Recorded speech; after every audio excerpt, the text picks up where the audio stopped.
On April 10, 1912, the RMS Titanic set sail from England. But this wasn't the launch of a regular ship. The Titanic was the largest liner ever built at the time. It was 882 feet long. That's nearly the size of 3 soccer fields. And measured from the hull to the top of the smokestacks, the ship was an impressive 175 feet tall. That's the size of a 17-story building. Deemed unsinkable, it took 3,000 workers almost 3 years to build.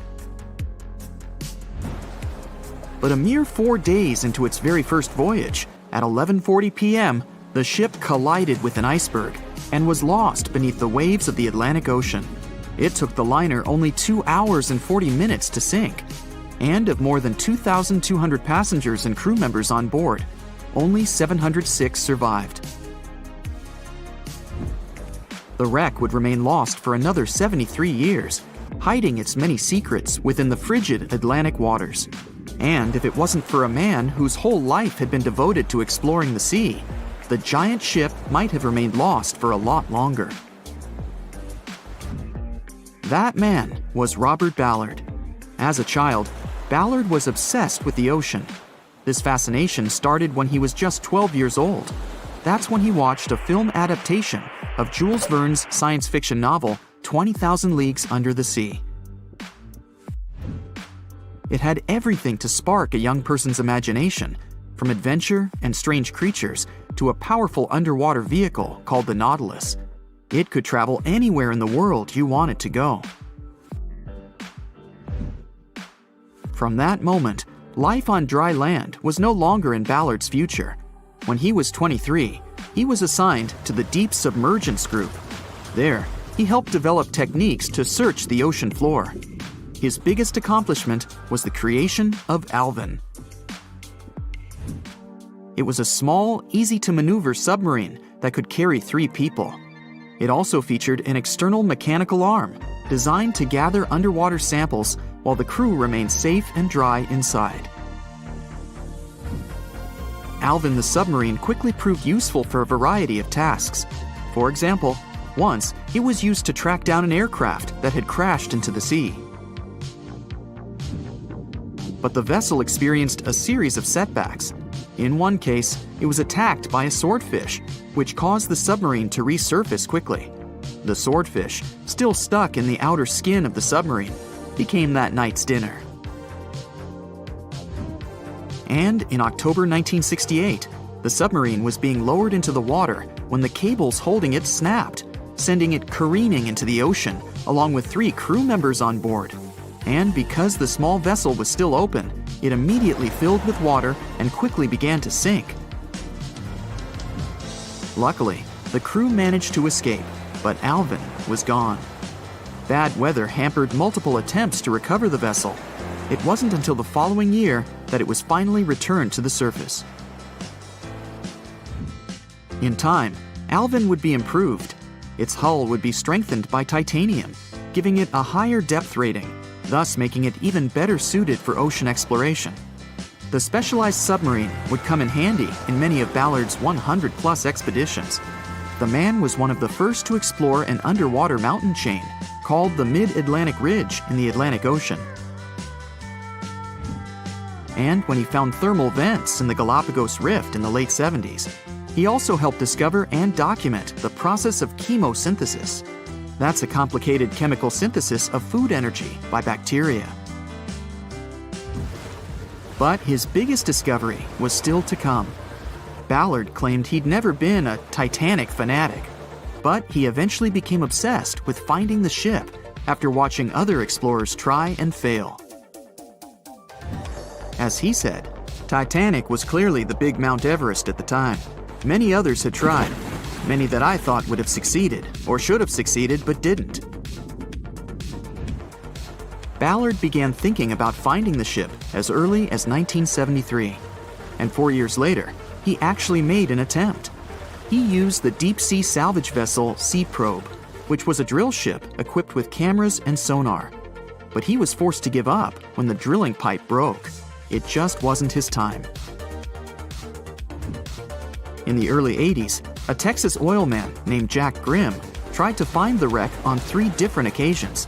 Once, Grimm was actually right over the Titanic, but his equipment failed to detect it. That's what we call extreme bad luck. Ballard was just biding his time. He needed a plan and some help. The first issue was getting down to the bottom of the Atlantic. The furthest down he had ever traveled before was 20,000 feet, and this trip took him 3 hours, and that didn't include the way back up. Ballard knew he could use Alvin, already enhanced with a titanium hull, to withstand the pressure of the ocean. But he also needed something that didn't require him to actually go down with it. An unpiloted, remote-controlled submarine would be ideal. But first, he would have to create one. He reached out to the authorities, hoping they would provide funding for his project. And though officials had no interest in the Titanic, they were willing to help. But there was a catch. Ballard had to first focus on tracking down 2 submarines, the Thresher and the Scorpion, which had sunk to the bottom of the Atlantic Ocean in the 1960s. The authorities were hoping to study them to find out why they had sunk in the first place. They also wanted to know if they could be recovered or if it was safe to leave them on the ocean floor. Only when he had successfully completed this task would he be free to use any remaining time on his contract to find the Titanic. With no other options for funding, Ballard took the offer.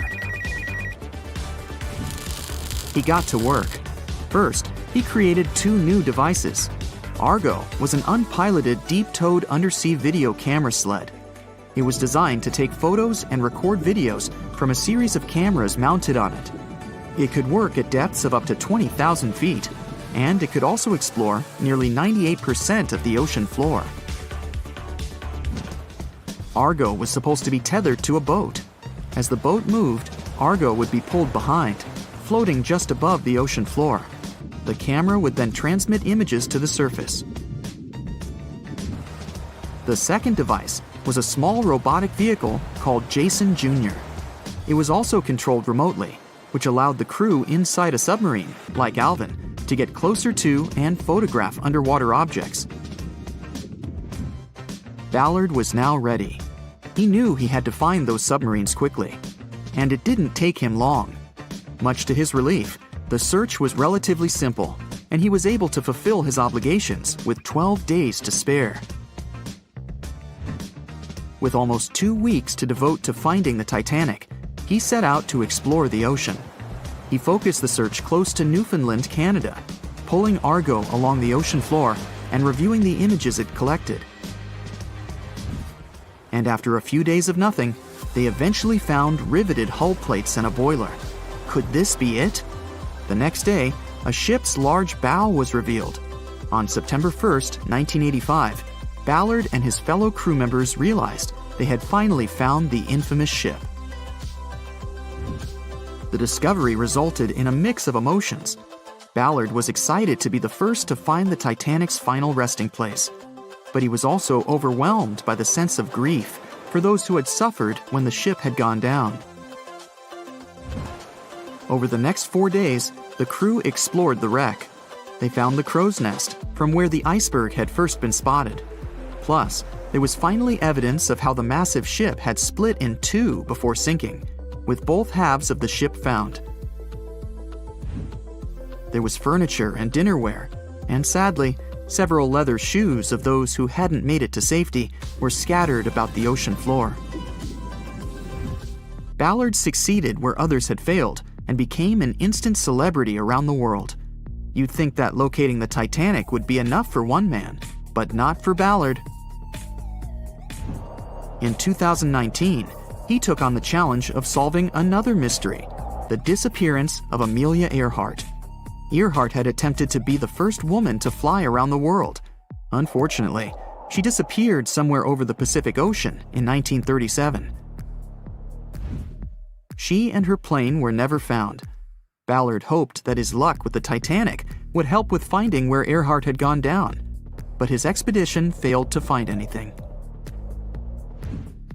And though Robert Ballard has found more shipwrecks than anybody else, it's only the tip of the iceberg.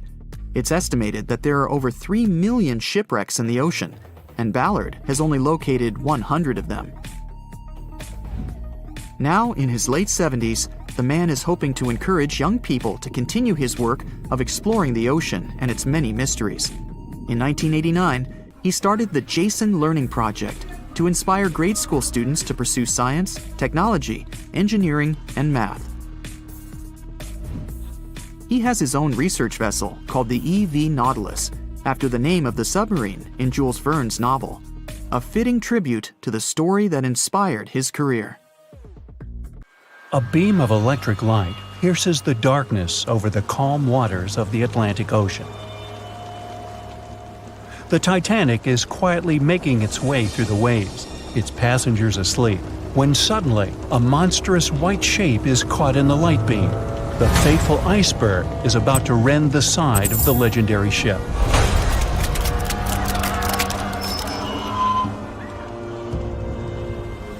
April 14, 1912, only 2 days before someone will take a photo of a giant iceberg with a pretty unusual elliptical shape. It turns out that this iceberg most likely formed out of snow that fell 100,000 years ago. Researchers used computer modeling to figure out its origin. They used data from 1912 and added some new information about winds and ocean currents. They concluded that the iceberg was probably a part of a small cluster of glaciers in southwest Greenland. These days, it's possible to calculate the routes of such icebergs in any given year in the past. So the infamous chunk of ice was on its way from Greenland to an area further south from Cornwall. If the ship had passed through that region only 2 days later, the iceberg would have moved far away from the point where they met. At first, the weight of the most well-known iceberg in the world was 75 million tons. With time, it started to slowly melt away. And when it sank the Titanic, its weight was only 1.5 million tons. By the time of the collision, it had probably been melting for months, but it was still a true monster. When the Titanic sank, the iceberg was 400 feet long, and more than 100 feet of its surface was above the water. Some people believe it was a supermoon that caused the Titanic to sink. That night, there was a rare lunar event. It hadn't happened for 1,400 years. In normal conditions, the iceberg wouldn't have traveled so far south without melting and losing the largest part of its mass.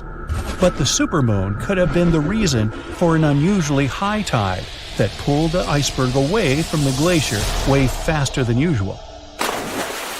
There's a specific type of bacteria that slowly consumes the remains of the Titanic. Salt corrosion, ocean currents, freezing temperatures, plus this rust-eating microorganism might consume the entire wreckage. American actress Dorothy Gibson was aboard the Titanic. She survived, and when she arrived in New York, she started filming a movie called Saved from the Titanic almost right away. The movie was released only a month after the Titanic sank, and in the movie, she even wore the same shoes and clothes she had during the actual disaster. The movie was a big success at that time, but the only known copy was destroyed in a fire. 14 years before the Titanic sank, a novella called Futility had been published, and it seemed to have predicted the whole event. The plot centered around a fictional ship called the Titan that sank during its voyage. The Titan was almost the same size as Titanic, and they both went to the bottom in April. The reason was hitting an iceberg, too. Both the real and fictional ships were described as unsinkable, and both of them had the legally required number of lifeboats, which, as it turned out later, were nowhere near enough. We've seen it in the movie, but there were some real-life love stories happening on the Titanic, too. 13 couples even took a trip on the Titanic as part of their honeymoon. One of the couples owned Macy's department store in New York. Once it became clear the Titanic was rapidly sinking, the woman refused to go into a lifeboat without her husband. But he didn't want to join her while there were still women and children who he thought had to go first. Then his wife gave her coat to her maid. She insisted that the maid should get into the lifeboat, and she wanted her to be warm. As for the woman herself, she decided to stay with her husband till the end. Some people believe Titanic sank because of a mummy, not an iceberg. It all started around 1000 BCE with a mysterious woman who lived in Egypt, in the City of Thieves. People knew little about her, but they called her a priestess. Her mummy was put in a wooden sarcophagus and covered with a large lid with the image of her face and some mystical inscriptions.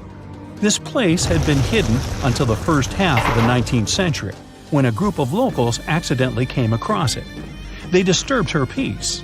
No one knows how, but the mummy disappeared that day without a trace. A couple of decades later, a group of rich friends from England traveled to Egypt and found the empty mummy casket with the image of the priestess, whose dark eyes seemed to be looking into the void.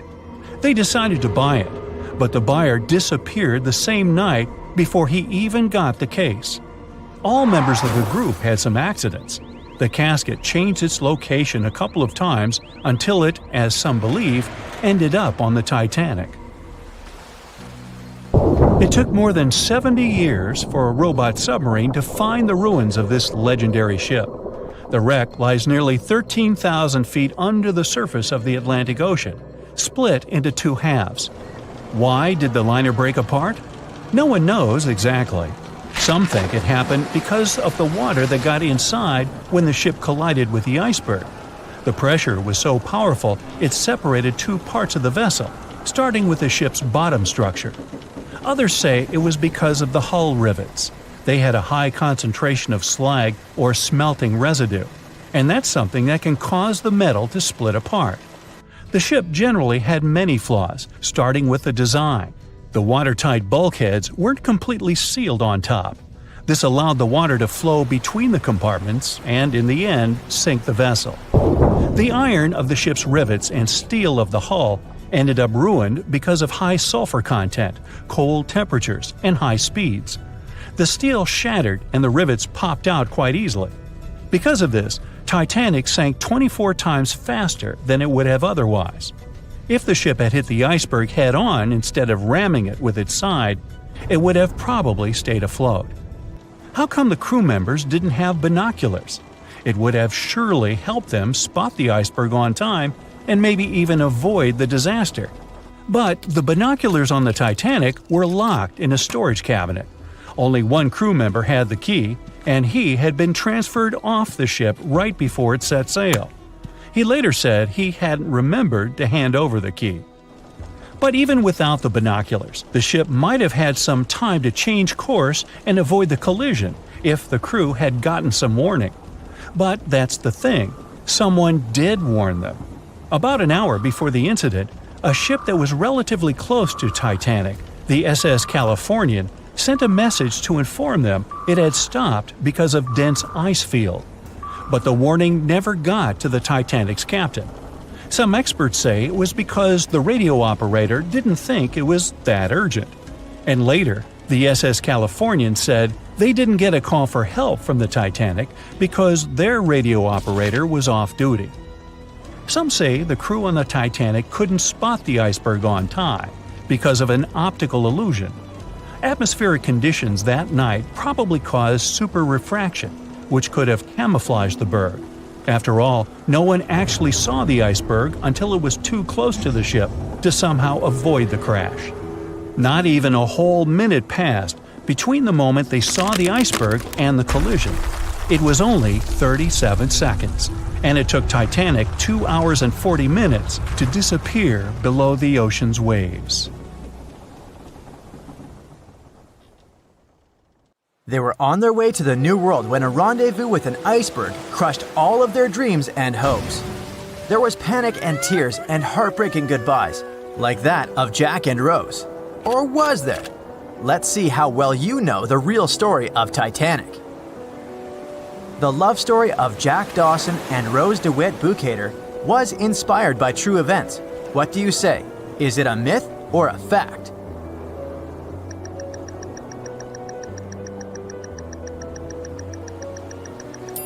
The most emotional Titanic love story was actually all made up by the screenwriter and director of the famous movie, James Cameron.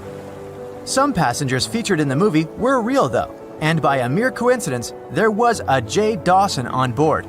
His name was Joseph, not Jack, and he worked as a coal trimmer. The most expensive object lost with the Titanic was a painting by Pablo Picasso. What's your take on this one?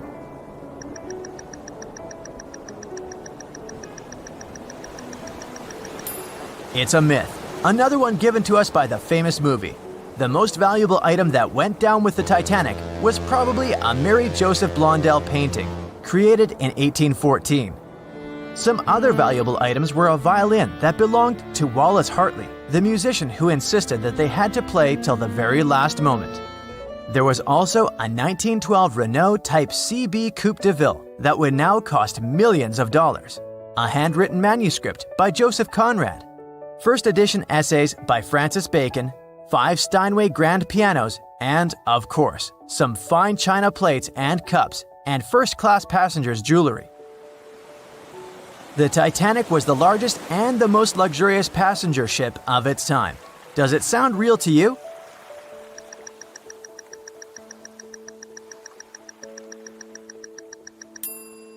Yep, it's totally true. In April 1912, the Titanic was the largest ship ever built. It was 882 feet long and had a maximum passenger capacity of 2,435 people. That's not a lot compared to the largest cruise ship of today, the Symphony of the Seas.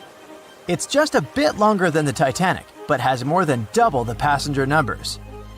And yes, no other cruise liner has probably beaten the Titanic in terms of luxury to this day. It costs more than $200 million to build in today's money. The tickets were also quite expensive. Duh! First-class tickets ranged in price from $1,700 in today's money for a berth up to $50,000 for one of the 2 parlor suites. Second-class tickets were $700. Third-class passengers had to pay between $170 to $460.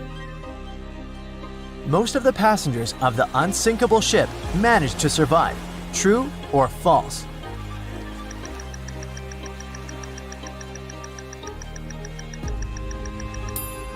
Sadly, it's false. Only 37% of all the passengers actually survived the meeting with the Titanic. Around 61% of the first-class passengers, 42% of the second-class passengers, and 24% of the third-class passengers made it out alive. The Titanic was passing through the Bermuda Triangle when things went wrong, and that's probably why it sunk. What do you say, myth or reality?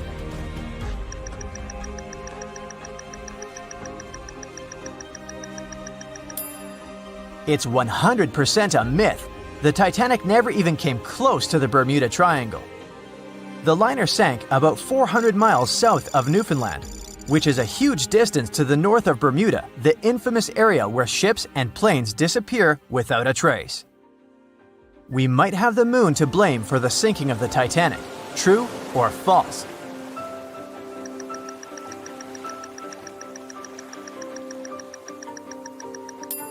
This one is true. The moon heavily affects the tides on Earth. The closer the moon is to the Earth, the stronger the tides are because of the increasing gravity of our satellite. Back in 1912, the moon was so close it made several glaciers in Greenland break apart. Massive chunks of ice that broke off from the glaciers started floating south. The supermoon event came just 6 minutes after a spring tide, the alignment of the moon, the sun, and the Earth that makes their combined gravity reach its peak twice a month. And the day before, our planet had come the closest to the sun that year, which made the gravity even stronger. This mixture of events created perfect conditions for one of the most powerful tides in history. Icebergs breaking off from Greenland's glaciers drift off to the coastal waters of Labrador and Newfoundland, where they often run aground. To move on, they need to either melt and become lighter or catch a high tide that would carry them further. The 1912's tide was as high as it gets, so they shifted many shipping routes south because of the huge amount of icebergs. but not the Titanic, of course, as they believed it was unsinkable. It took 4 hours and 40 minutes for the Titanic to sink. What do you say?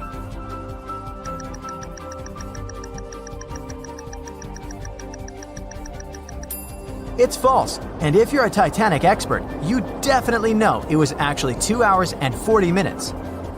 And this was slow enough, given the damage caused by the iceberg. It didn't sink faster, thanks to the ship's construction. There were 16 watertight compartments in the lower part of the ship. They worked as a lifeline. When the iceberg crashed into the hull, it broke into 6 boxes. The Titanic could have stayed afloat only if 4 compartments had been damaged. Water filled the first 6 compartments within 1 hour. During this time, the ship tilted slightly to the right side. Then, water began to flood the 7th box when all 6 boxes were filled. And from that moment, the sinking rate was growing with every second. The ship's bow sank under the water, and then the stern filled up. One of the leading reasons for the Titanic tragedy was signal rockets. True or false? What's your take on it?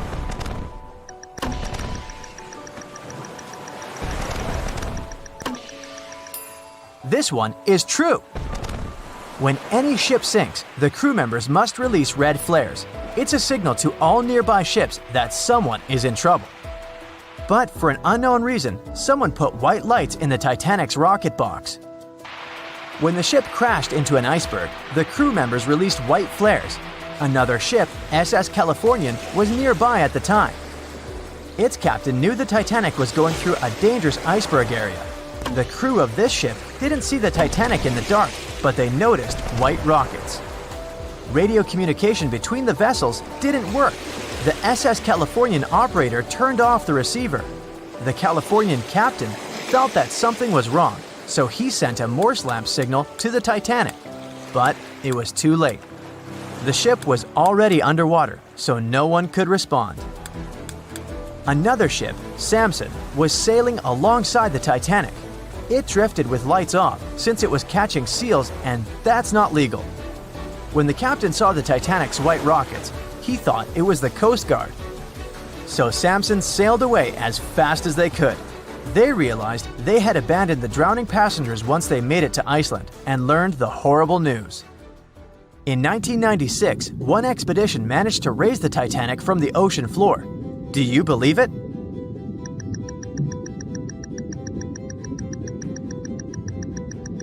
If you don't, you're right. There were different ideas on how to raise the Titanic, from doing it with compressed air to putting it in wire mesh and covering it with liquid nitrogen, or using giant magnets. The only real attempt to raise the Titanic was made in 1996, and it failed dramatically. The expedition's goal was to lift a part of its hull, weighing about 21 tons. It would still have been the largest piece to see the sunlight again, if the operation had succeeded, that is. They lowered 4 large bags filled with diesel fuel to the bottom of the ocean and attached them to the hull plate. Then, the fuel bags were released and they started lifting the pieces on their own. The plate was about 200 feet below the surface when the weather got rough. The expedition members decided to tow the part to calmer waters around 80 miles away. Long before they reached the towing destination, half of the plate broke off and sank to the bottom again. 2 of the lifting bags seemed to have broken loose, and the hull went down. The Titanic will most likely crumble to dust halfway up if someone tries lifting it again. So, how many correct answers do you have? Let me know in the comments below. On April 10, 1912, crowds gathered at Southampton Beach to wave off what was, at the time, the world's largest and most prestigious ship, the RMS Titanic. The cost of the most expensive first-class parlor ticket was $4,350. That's around $70,000 in today's money. But barely 5 days after steaming away, the ship was swallowed by the Atlantic Ocean. So let's rewind and go back to what actually happened on that fateful night. The captain wanted to set a speed record for the ship's maiden voyage and arrive early. The ship was deemed unsinkable, so he went full throttle into the dark Arctic waters. After spotting the 100-foot iceberg, the crew desperately tried to steer the vessel away and avoid the collision, But the Titanic was traveling too fast, and the iceberg tore down the side of the ship, creating a huge opening in the hull. It wasn't a continuous rip, and damage was caused in several places. In total, the damage spanned along an area of around 300 feet.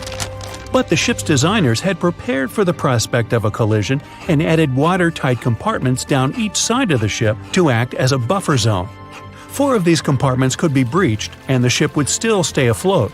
But because the iceberg tore down the side of the Titanic, it ripped holes in 6 compartments. The compartments didn't extend up the total height of all decks and weren't actually sealed at the top. This is why, when more than 4 were flooded, water reached over the top of the bulkheads and filled the remaining compartments, causing the ship to sink into the ocean. Think of it as water spilling over an ice cube tray. But what if the collision was head-on? Would it still have sunk? Ships are designed with potential crashes in mind, and most vessels have collision bulkheads in the bow. Most of all, it's like your car's bumper or crumple zone. It's a safety feature that can withstand a direct hit. The bow could have taken some of the impact, and some experts have suggested that if it hit head-on, only 2 to 4 of the watertight compartments would have been flooded. So, in theory, the Titanic might not have sunk, and it might have even been able to continue sailing to its final destination at a much slower speed. The force of impact would likely have been huge, though. But although passengers would have been injured by the force, they'd have been able to stay on the ship to wait to be rescued by other ships, rather than being forced into the icy waters of the Atlantic. Still, one of the Titanic's designers, Edward Wilding, suggested that the force of the impact might not have actually been that big. He told the British Inquiry that lots of people scarcely felt the collision, and he believed the ship would not have sunk if it did hit the iceberg head-on. The ship was also designed with remotely operated watertight doors between all compartments, so any floods could have been quickly sorted out. Because Titanic had 6 breaches from the side collision, and because it happened so quickly, sealing the doors wouldn't have made a difference, as it was essentially impossible to save it by that point. The ship immediately began to flood, with water pouring in at a rate of roughly 7 tons per second, 15 times faster than it could be pumped out. So, while it sounds like the Titanic would have survived had the ship hit the iceberg head-on, this idea does come with some issues. First off, the collision bulkheads were designed to survive a crash with another ship, not a giant iceberg. If 2 ships collided, both would absorb some of the impact in their bulkheads, sharing the impact and likely staying afloat. But an iceberg is stationary, meaning that Titanic would absorb most of the energy from the collision. If Titanic hit head first, because of the speed it was traveling, the impact would have likely traveled down the whole body of the ship. Just imagine a 46,000-ton ship traveling at around 20 knots. At some point, it hits an iceberg that weighs what could be over 100,000 tons. This collision would likely create a powerful force causing massive damage to the vessel. It is likely that seams would split, staircases would come tumbling down, and rivets would burst open across the ship.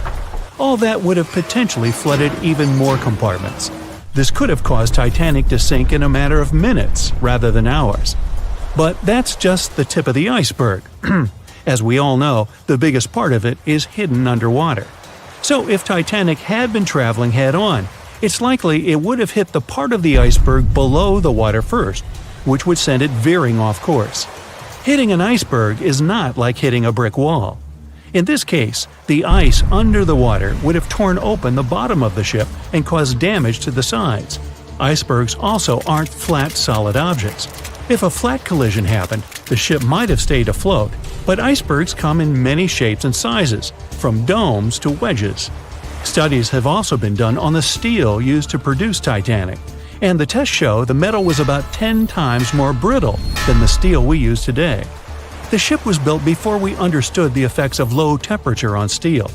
The old steel used to make the vessel would not bend when faced with freezing temperatures, but break. Recovered pieces of Titanic's hull plates show that the hull just shattered on impact. Hitting head-on would also cause a very severe and abrupt stop, so even if the ship hadn't sunk, there would still have been major issues. Think about when you suddenly hit the brakes on your car, or when the bus stops while you're walking down the aisle and you get flung forward. Passengers would have been thrown across the ship, and because the crash happened at night, most people were sleeping, so wouldn't be able to effectively prepare for any sort of impact. This would result in injuries for most people on board. It would be especially bad for those at the front of the ship, where the accommodation for the off-duty firefighters, greasers, and engineers was. But while passengers and off-duty crew may have been thrown out of bed, there would be a lot more survivors than in the original scenario. Many ships have had head-on collisions and made it back to shore. Not many people know that Titanic actually had two sister ships. The White Star Line, the company that built Titanic, also built vessels called Britannic and Olympic. Captained by Edward J. Smith, who would later helm Titanic, the Olympic set off on its maiden voyage in June 1911. But much like for its sister ship, disaster was just around the corner. On its fifth commercial voyage, Olympic collided with a Royal Navy ship, HMS Hawke. While the Olympic received damage to its side, Hawke crashed into the other vessel head-on. The bow of the Hawke was completely crushed by the collision, but because the ship had watertight compartments, it managed to survive the impact and later returned to shore for repair. Another study case is the SS Andrea Doria, which was an Italian ocean liner that made global headlines in 1956. Like the Titanic, the Andrea Doria was heading for New York City on its 101st voyage when disaster struck. On July 25th, the vessel collided with the 524-foot Swedish passenger liner Stockholm. The Stockholm hit the ship head-on, but the point of impact for the Andrea Doria was on its side. The front of the Stockholm was completely smashed, but because the impact was on its hull, it managed to survive. The Andrea Doria, however, sadly sank due to the collision being on the side of the ship. So these cases could suggest that maybe the Titanic would have survived had it hit the iceberg head-on. But we have to remember that the Titanic hit the thing full speed, whereas both the Olympic and the Andrea Doria were traveling slower. In the Titanic movie, you won't see any fumes above the fourth funnel of the legendary ocean liner, and it's not a mistake. Back in 1911, the year before the Dream ship's departure, large ships would mostly sail with 4 chimneys.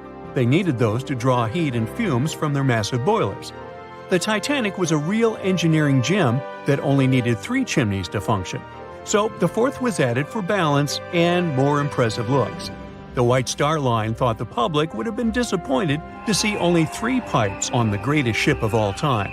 The Titanic sister ships, the Olympic and the Britannic, also had 1 fake funnel each for the same reason. The dummy chimney wasn't completely useless and served for ventilation. It took out the fumes from the machine spaces in the lower decks and from one of the first-class general rooms. 1 big ventilation funnel, instead of several small ones, helped to declutter the upper decks and left more open space for passengers to enjoy their strolls. When Titanic went down, the funnels, each weighing 60 tons, went down with the rest of the ship. They were made extra tall to make sure the passengers weren't covered in the soot being ejected. Their height and weight let them stay in the upright position. The forward funnel, followed by the others, fell only when the ship went for the final dive. Those chimneys were much lighter than the bow, so they spread among other debris. The light material they were made of flattened once it hit the bottom, and the iron-eating bacteria living deep down took care of it later. The bow of Titanic remained intact when it hit the seabed, but the stern was completely mangled. When the famous ocean liner hit that iceberg, things got really messy. It took the future movie star a whole 2 hours and 40 minutes to submerge completely. The collision let water flood 6 out of 16 watertight compartments. As the water gushed into the starboard side, the ship started to tilt down in the front and a bit to the right. By midnight, the damaged compartments were spilling water into others, and it was chaos because these compartments were only watertight horizontally. Soon enough, water started flooding through the anchor chain holes, and by 2 a.m., the bow was sinking, and the stern's propellers were lifted out of the water. The ship kept flooding until the moment the bow went underwater, and the stern shot up almost 45 degrees. The weight of those massive propellers stressed the ship's midsection. The steel just couldn't handle it and failed. Survivors described that moment as some loud noise, like breaking china or falling gear. That was the Titanic's upper structure giving in. By 12 past 2 a.m., the bow and stern were only connected by the inner bottom structure. Minutes later, the bow, weighing almost 16,000 tons, broke loose from the stern. The stern rose sharply to an almost vertical position and started sinking slowly. By 2:20, it disappeared underwater. The bow was cruising down at about 13 miles per hour and had hit the ocean floor almost a half an hour before the stern. The two parts of the Titanic now lie 2,000 feet apart, pointing in different directions. The bow remained mostly intact, just covered in mud. The stern turned into a tangled wreck because of the implosions it went through during the descent. The air trapped within the structure just couldn't handle the increasing pressure of the water deep down. Signal rockets played a big part in the Titanic's tragedy. When a ship goes down, you're supposed to shoot up red flares to signal trouble. But someone decided to stock Titanic with white lights instead of the usual red ones. So when the ship smacked into that iceberg, the crew fired off white flares. The SS Californian was passing nearby, and his captain knew the Titanic was in a dangerous iceberg zone. The crew didn't spot the sinking Titanic, but they sure saw those white rockets. The radio between the ships was useless because the Californian's operator switched it off. The captain had a gut feeling something was off, so he flashed a Morse code light signal at Titanic. But he received no reply because the Titanic had already gone underwater.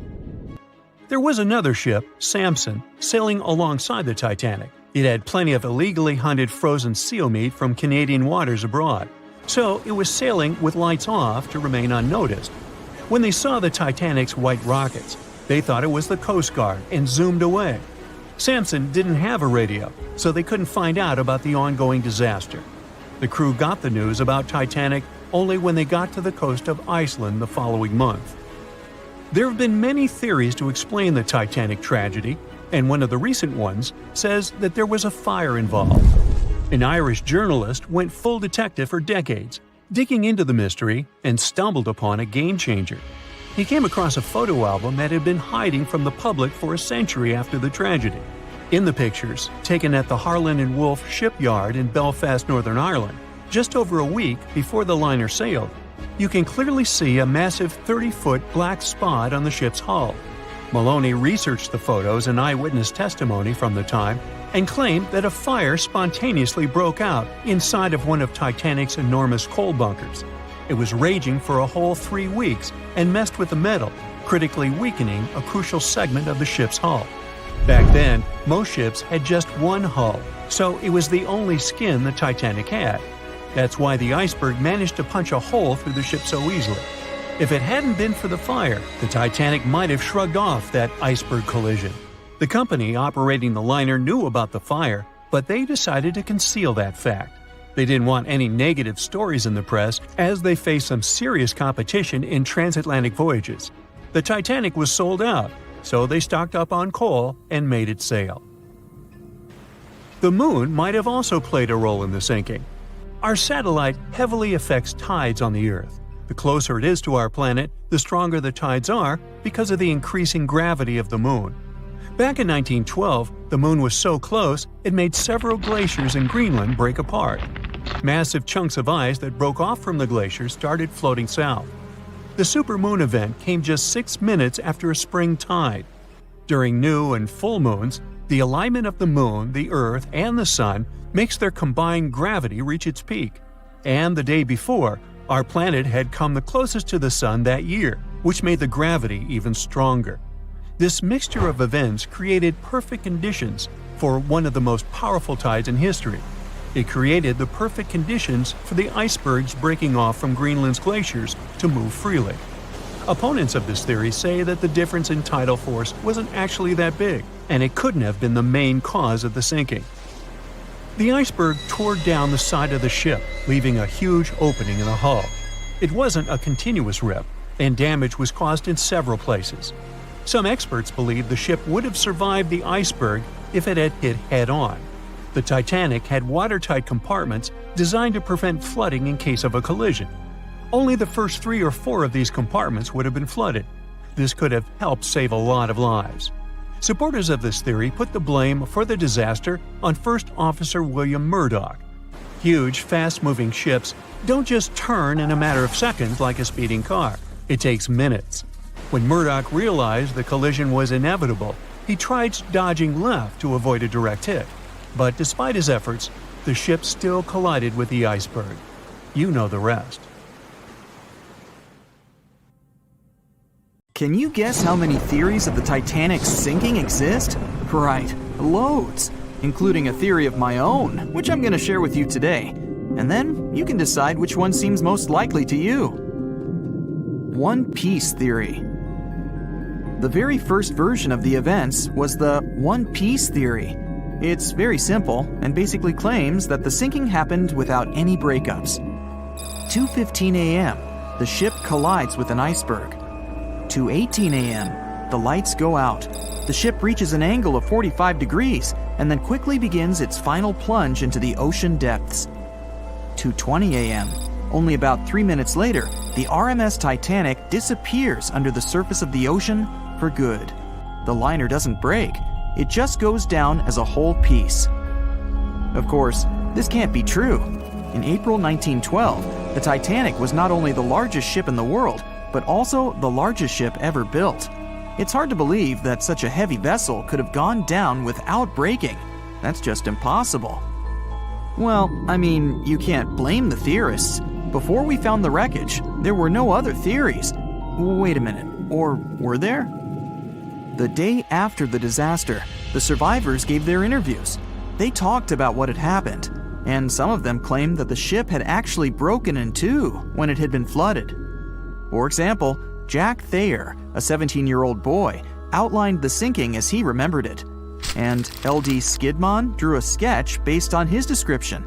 The picture clearly showed the ship breaking in half. But no one believed Jack or other witnesses. There was no evidence, so their claims were received with a grain of salt. But in 1985, things changed. First breakup theory. That's when Robert Ballard found the wreckage of the Titanic in the depths of the ocean. When people saw the wreckage, it became clear that Jack and the other survivors had been right. The Titanic did indeed break in two when it sank. So it's time for a new theory. 2:15 a.m. The keel breaks, the starboard list eases, and the hull continues to bow and crumble. 2:17 a.m. The galley sections break off. The towers immediately drop under their own weight. The lights go out. The stern is pulled into the air. The bow breaks off and starts sinking. The aft is barely hanging on to the starboard side of the stern section superstructure. The stern section slowly lists over to port as it begins sinking again. It rises up one last time and pivots in a semicircle as it sinks. It all sounds pretty convincing, right? But people began to find plot holes in this theory. For example, the Titanic couldn't have held together until it reached such a high angle. The breakup would have had to begin much earlier. This only meant there was still a vast field for research and speculations. So people started to come up with their own possible scenarios. How about we look first at the ones no one likes? V-break and Aaron 1912 V-break. According to the first breakup theory, the Titanic reached a high angle, and the weight of its unsupported stern caused it to crack from the top down. But it's physically impossible. So, are there any other ideas? In 2006, Roger Long, a naval architect, decided to research a so-called V theory. 2:17 a.m. The breakup begins at a shallow angle, perhaps as little as 11 degrees.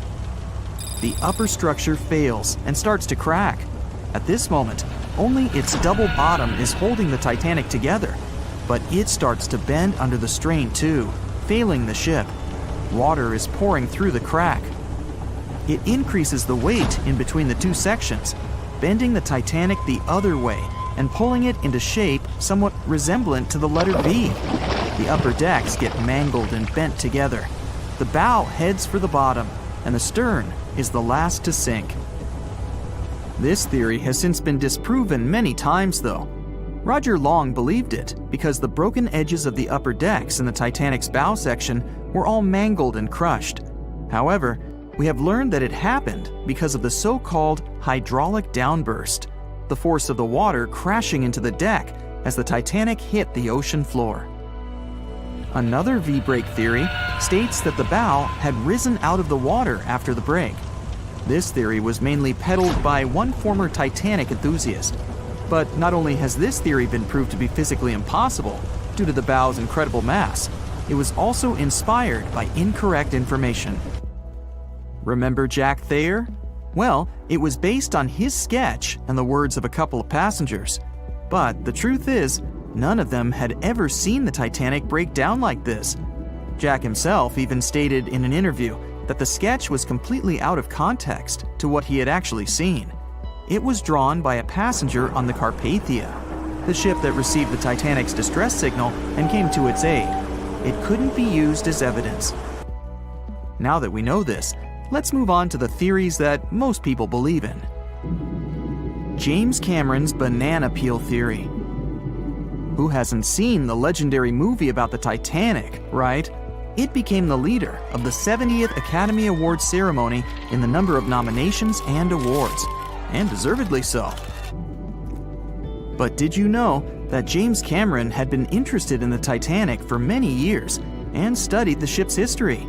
His books and research are very detailed, and he even came up with his own version of the events. It's called the banana split theory, and this is actually what you could see in the movie. Here's how it goes. The Titanic reaches a 23-degree angle and fractures down to the keel. The double bottom acts as a hinge as the stern falls down. When the double bottom fails, the bow and the stern separate.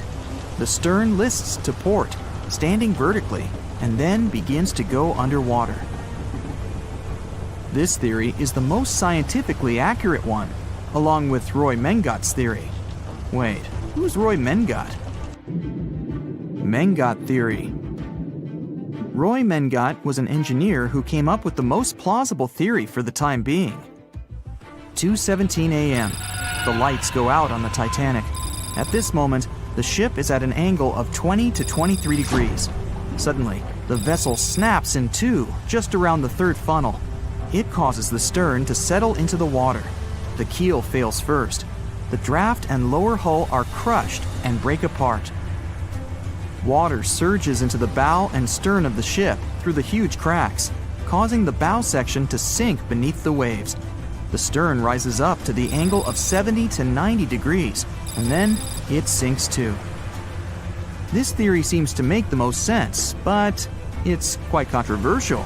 The survivors who saw the breakup stated that the stern had settled back with the bow completely missing.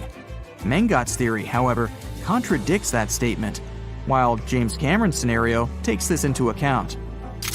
Are you thinking what I'm thinking? The truth must be somewhere in the middle. My version. Now, as promised, I'll provide you with my version of the events. Well, it's not really my theory, more like a combination of Roy Mengat's and James Cameron's ones. I believe that James Cameron was right about the breakup. 2:17 a.m. The ship is at a high angle. The lights go out. Then it snaps into two pieces. The bow starts sinking. The double bottom is still attached to the stern for a minute or so.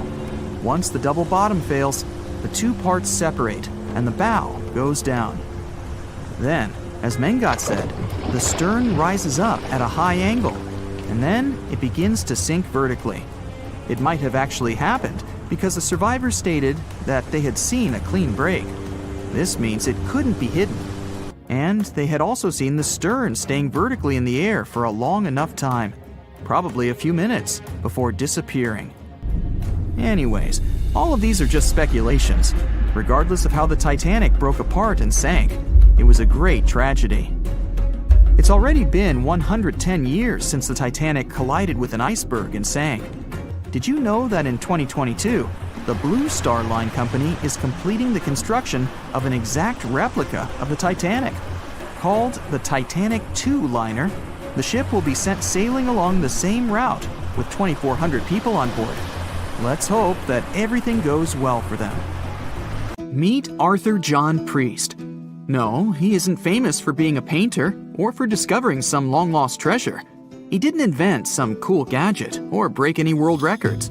No, Arthur John Priest is famous simply for being unsinkable. Proving one can be both lucky and unlucky at the same time, Priest was involved in and survived several mishaps at sea, including the fateful maiden voyage of the Titanic. Priest was not a rich man interested in sailing for pleasure. He was part of the working class, employed as a stoker or fireman, stuck for hours within the hot bowels of large steam-powered vessels. His job was dirty and difficult. He was responsible for keeping the furnaces lit, feeding them coal to ensure enough steam was produced for the engines to work. He had to be careful about not overheating the system or setting fire to the whole ship. The furnaces had to be carefully watched and constantly fed. He breathed it all in a while, working and fighting with the sweat and the dirt. He would often work shirtless because of the heat and was always covered in black coal dust. And when he finally had a break, his shared living quarters were nearby in the same part of the ship. He must have been good at his job, though, because he had no trouble finding work. But wherever he went, bad luck seemed to follow. The first incident was a mild one. As a young man, Priest worked on the RMS Asturias. The passenger liner first set sail in 1907, traveling between Southampton in the UK to Buenos Aires in Argentina. At some point during its maiden voyage, the ship suffered a small collision. The damage was bad enough that the ship returned for repairs. Thankfully, there were no reports of any serious injuries. Priest, unfazed, simply went to work on another ship, but his bad luck lingered on the Asturias. In 1914, the Asturias became a hospital ship, helping care for sick men and women around Europe while bringing them home to England. But in March 1917, at just around midnight, the ship was struck by a foreign object. Its hull was breached and the engine room flooded. The captain ordered everyone to abandon the ship, sending crew, patients, and health staff scrambling for the lifeboats. The vessel was still moving, powering through the water because the main controls, located within the flooded engine room, could not be turned off. The captain refused to leave the ship while people were still trying to escape. He was able to aim the Asturias towards Bolt Head, where it finally hit land and couldn't sink. The remaining lifeboats were lowered and the final survivors made it to safety. When they studied the damage on the ship later, the Asturias was declared a total write-off. It might be hard to pin this particular disaster on Priest. After all, he wasn't even on the ship at the time. But it seemed that many of the ships on which he served were destined for trouble. His bad luck followed him to his next job on the RMS Olympic, a massive ocean liner. The Olympic was big. In fact, it had been designed and built as part of the fleet that included the Titanic. But with size came sacrifice. The Olympic was great at moving in one direction, but very difficult to handle when it needed to turn. It was September 1911. The Olympic was trying to alter its course.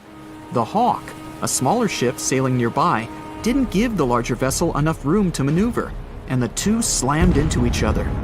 Because the Hawk was engineered to deal with potential confrontations when out at sea, its reinforced bow tore through the Olympic. Two large gashes appeared on the ocean liner's side. The propeller shaft was badly twisted, and worse, the ship began to take on water. Somehow, the Olympic made it to shore without sinking, and nobody was seriously hurt. Priest had no idea that this was just a small taste of what his future held for him. He next found employment on a brand new ship, a better ship, an unsinkable marvel that was said to be the biggest vessel to have ever been built. Yes, he was going to work on the Titanic. And what a job! It took 29 boilers, requiring 850 tons of coal a day to produce enough steam to power the Titanic. Priest was just one of 150 stokers toiling away in the ship's underbelly, keeping those fires burning day and night. He made around $30 a month. But on April 14, 1912, he would find himself flung from a world of extreme heat to one of blistering cold. At approximately 11:35 p.m., the crew spotted an iceberg. The Titanic tried to avoid it, but the alarm had been sounded too late. 5 minutes later, the two collided. The iceberg tore through the hull, and the once watertight compartments inside were badly ruptured. As the cold Atlantic water flooded in, the ship began to sink. Distress signals were sent, but the closest ship, the Carpathia, was over 3 hours away. In the dark of night and stuck in the middle of nowhere, the crew and passengers panicked. Those who could scrambled for the lifeboats. Others jumped into the icy waters. In total, only 706 survived that terrible night. Priest, at the time of the collision, was down in the ship's lower quarters. He was on break, relaxing from a hard day of work. And as the ship went down, so did his chances of survival. He and his fellow workers were in the most dangerous position on the ship. They had to make their way through a maze of corridors and gangways, some of which were flooded, in a mad dash to the deck. And then they faced the frigid water, jumping in and desperately swimming to safety. The ocean was so cold that Priest even suffered frostbite before finding his way onto a lifeboat. He was one of only 44 stokers to survive that night. After an experience like that, most of us would never set foot on a boat again. But Priest had to work. His next job also ended in disaster. He was offered employment on the HMS Alcantara. It went down in 1916, and Priest was again one of the few to make it to safety. He was badly wounded in the process. But he kept pressing his luck, and his next job as a stoker may have felt eerily familiar. He would be working on a ship built by the same people behind both the Olympic and the Titanic. And this ship, named the Britannic, was the biggest of the three. It was also believed to be a superior vessel, fitted with new safety features after the Titanic sank. For example, it had 48 open lifeboats, 46 of which were the largest ever used on a ship before. 2 of these were even motorized and equipped with special communication devices. The good news? The Britannic survived its first trip without incident. It was already doing better than the Titanic ever did. However, on November 21st, 1916, the Britannic was shaken by a loud explosion while traveling through the key channel in the Aegean Sea. The hull was damaged, and some of the compartments began to fill with water. But, unlike the Titanic, the Britannic had been designed for just such an emergency. It had been fitted with 5 watertight bulkheads. Intact, these would help keep the ship safe and floating for a much longer period of time. But there was one issue. Portholes along the lower decks had foolishly been left open. As the ship tilted, the portholes let in water, which flooded the Britannic and hastened its descent into the sea. This effectively made those watertight bulkheads useless. The ship was going down fast, much faster, in fact, than the Titanic had sunk. 35 of the lifeboats were successfully launched, saving most on board. Of the 1,066 passengers and crew, 1,036 survived.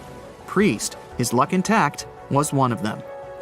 And yet, he still wasn't done with a life at sea. He accepted a position as a stoker on the Donegal. It was a smaller passenger ferry that had been converted for use as a hospital boat.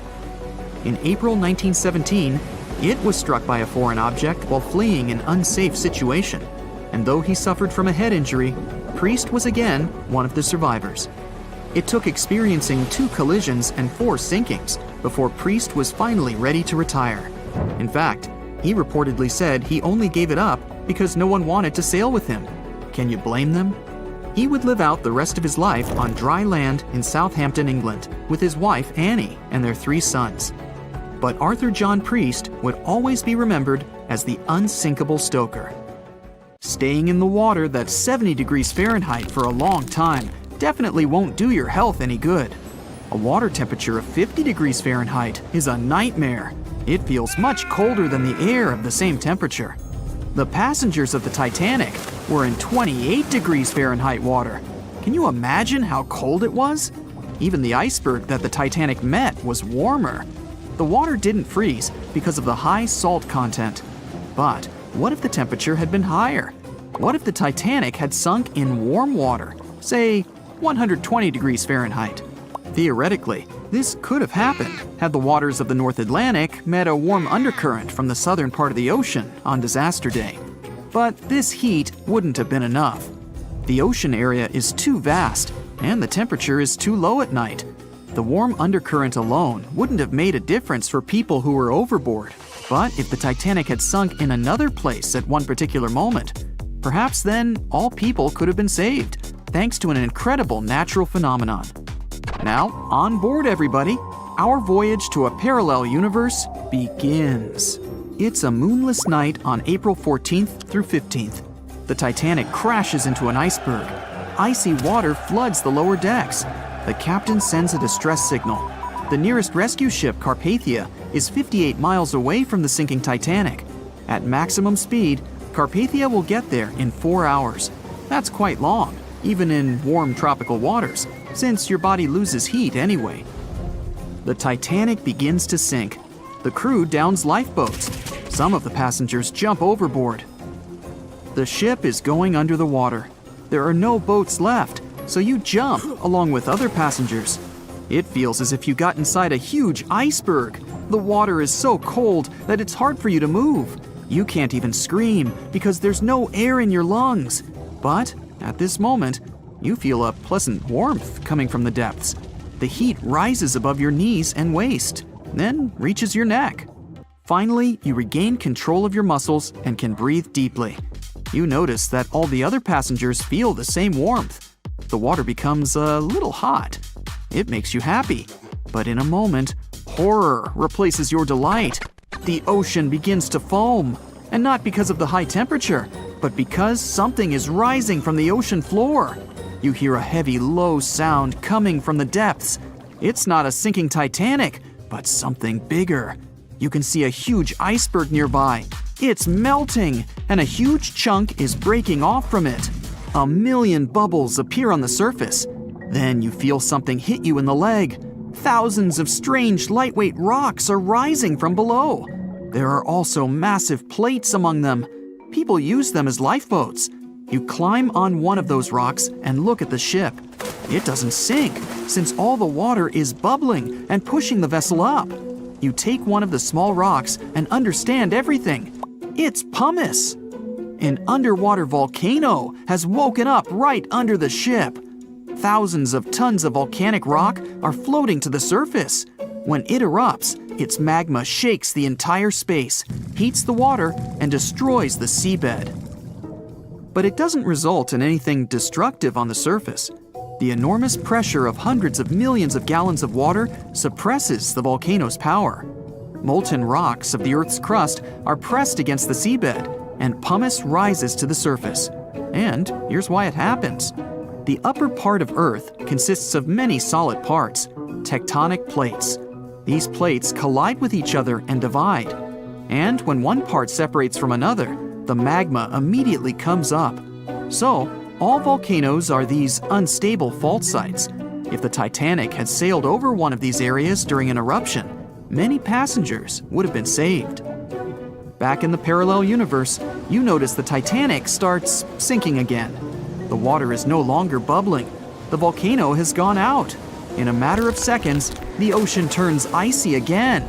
Fortunately, you have your pumice lifeboat. This is enough to wait for rescuers. But let's imagine a situation with no underwater volcano and an iceberg. A situation when the water was warm from the very beginning. One of the engines in the motor compartment of the ship breaks down. Several pipes burst because of increased pressure, and now there's a crack in the ship's body. Water is filling the lower decks. The ship is sinking. People evacuate on lifeboats. There's less panic since the night is warm and no one is freezing. Each passenger gets a life jacket. The ship is breaking. You understand that you have to jump. The Titanic goes underwater. Many passengers fall overboard in horror. They dive into the dark ocean and immediately come to the surface. Panic and complete chaos take over. The ship disappears in the dark, and finally, it's all silent. A few minutes pass, and you notice there's no panic at all. The water is warm.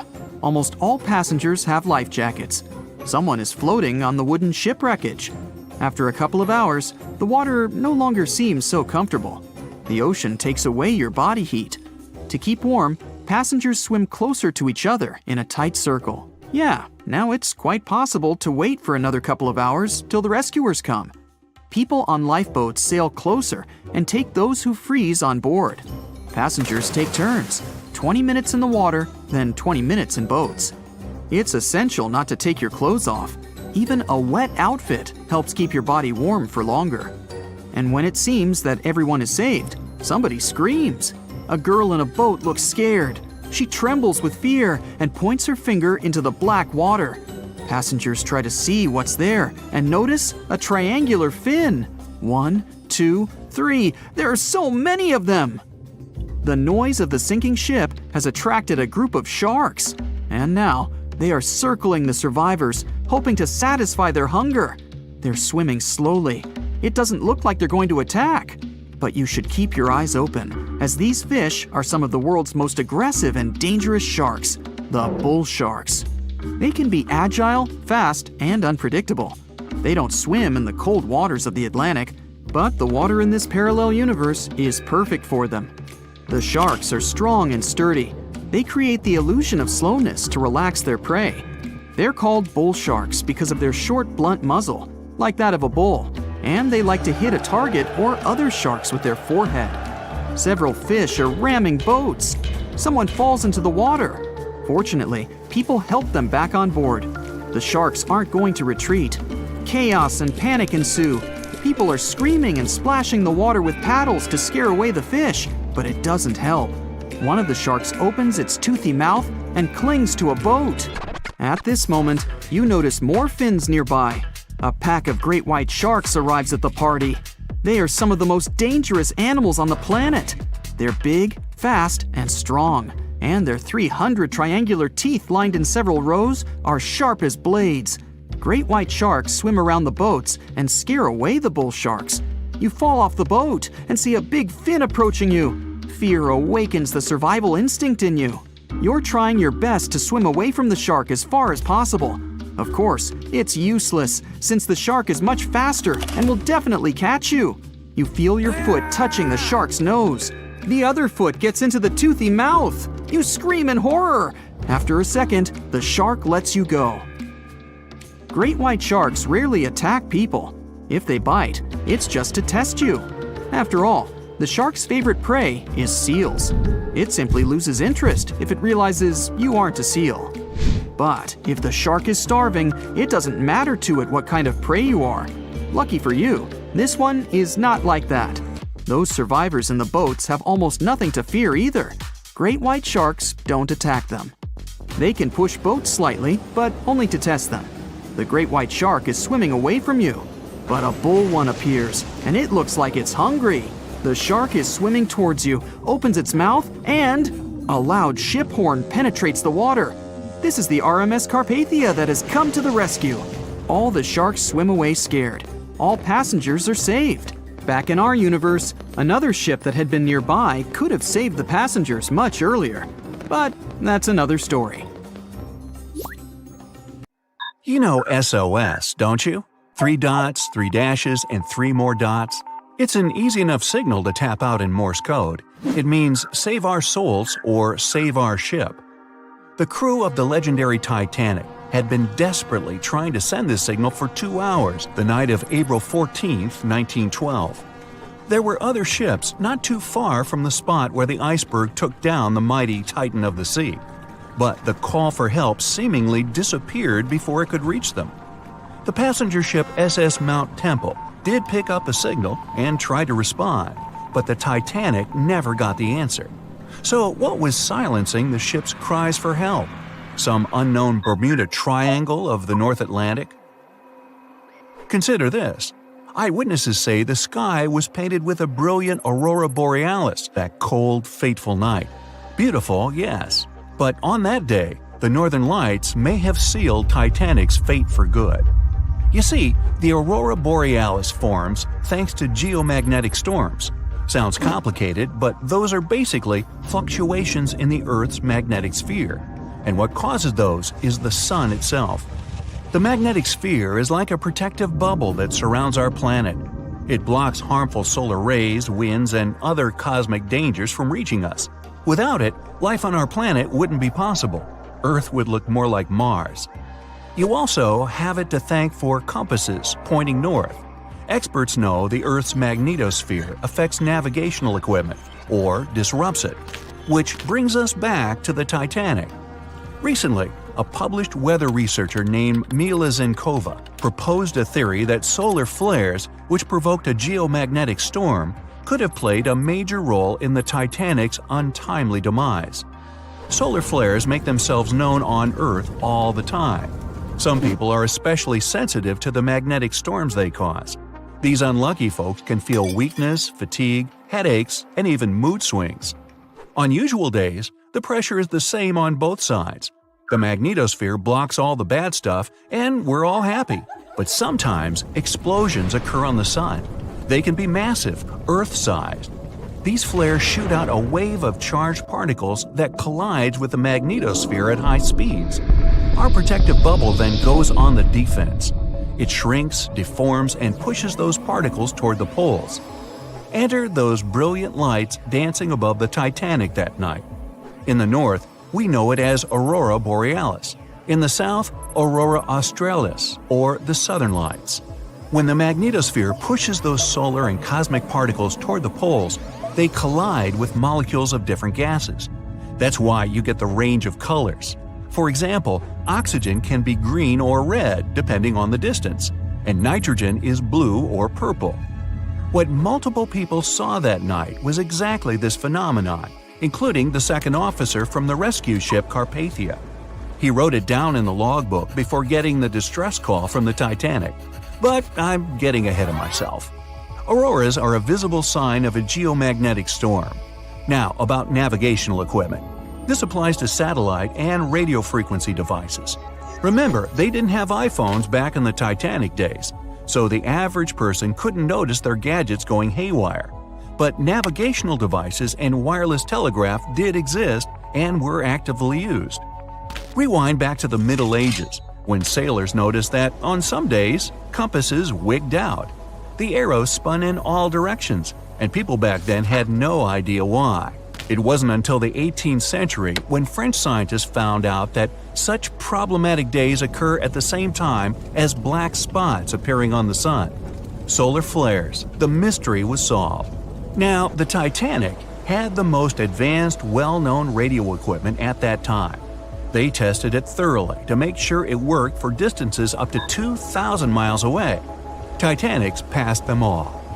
On April 10, 1912, the massive liner left Southampton and set off for New York.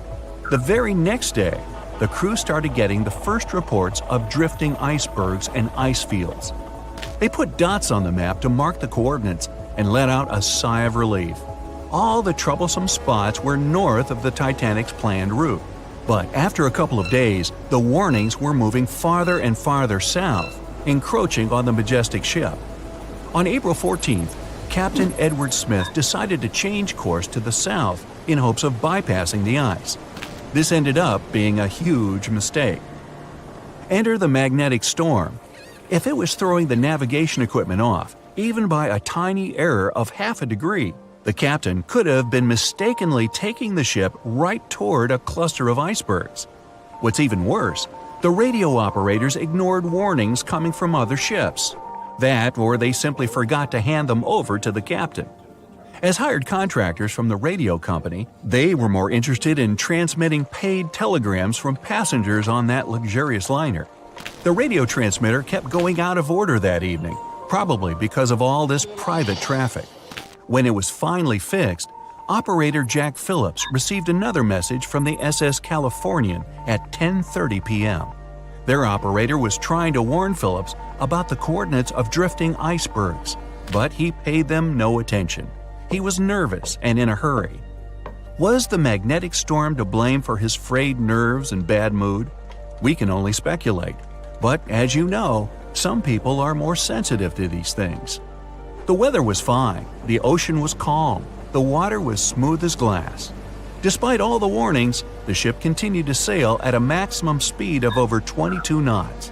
An hour later, Titanic collided with the infamous iceberg. On April 15th at 12:14 a.m., in the middle of the night, Titanic's operators started to transmit the first emergency signals. The SS Californian was sailing just 20 miles from the Titanic. They could have easily come to a quick rescue.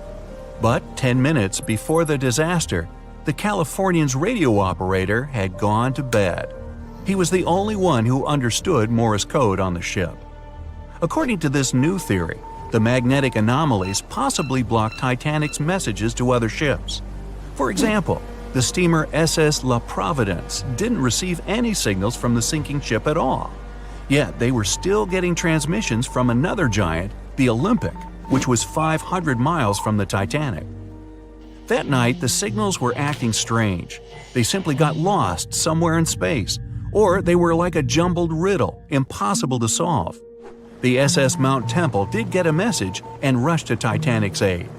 But as fate would have it, the rescue ship got stuck in ice.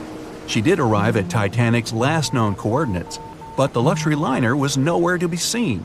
So were the coordinates accurate at all? The steamer Carpathia was about 60 miles away. At 12:30, their radio operator told the Titanic's crew they were rushing to help. The ship famous for coming to the aid, Carpathia, was going full steam ahead. But here's the odd part. At first, they headed to the wrong spot. The magnetic storm could have thrown its equipment off.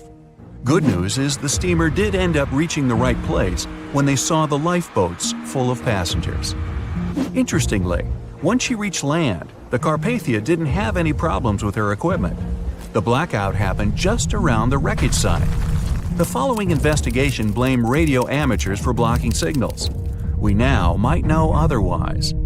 Zinkova explains that at that time, they didn't know exactly how and to what extent the sun influences the Earth. No one could have guessed that the sun could tamper with these massive ships' navigational equipment, especially one that had the best of the best at the time. There's another theory that even the moon could have played a role. Some researchers claim that in January 1912, our natural satellite was closer to the Earth than usual. It caused very strong tides and raised the sea level. Every year, icebergs break away from Greenland and stop around Newfoundland. But not that year. The increased water flow pushed them further for 3 months. And come April, they were right in the way of transatlantic ships. Unfortunately, it was a recipe for disaster when it came to the mighty Titanic. No one could ever have imagined that the unsinkable Titanic would collide with an iceberg, except for one man, William Thomas Stead. Well, not directly, of course. It's not like he jolted out of bed one day, envisioning the fall of the Titanic. Rather, he wrote an empowering short story called How the Mail Steamer Went Down in Mid-Atlantic by a Survivor on March 3, 1886, 26 years before Titanic sank. Okay, let's do a super quick recap. Titanic was traveling from Southampton to New York in April 1912 in the North Atlantic. The ship hit an iceberg, and less than 3 hours later, it was completely underwater. Out of 2,208 people on board, just 706 survived due to the limited number of lifeboats and icy cold water. Another passenger ship, Carpathia, heard the distress call, picked up the survivors, and brought them safely to New York.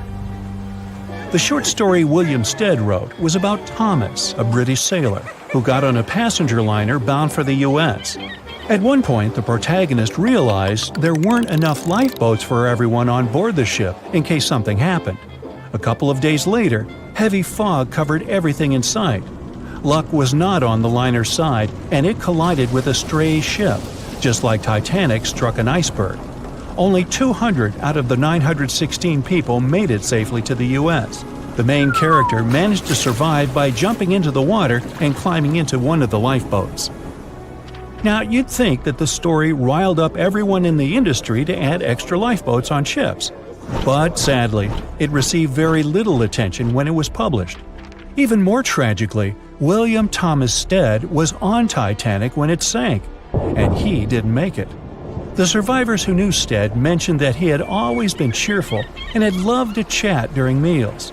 He complimented the ship's design and how sturdy it was. Witnesses also talked about how he had been helpful when the ship had been sinking, having given his life jacket to someone else. He was a journalist by profession and was on his way to New York for a ceremony. One of his most important contributions to modern journalism was the use of illustrations in every newspaper article. He also introduced newspaper interviews, and they're still used to this day along with illustrations. But this story wasn't the only published work that predicted the disaster. Morgan Robertson was an author and former ship captain who wrote short stories and novels. His most notable novella is The Wreck of the Titan. It's also known as Futility.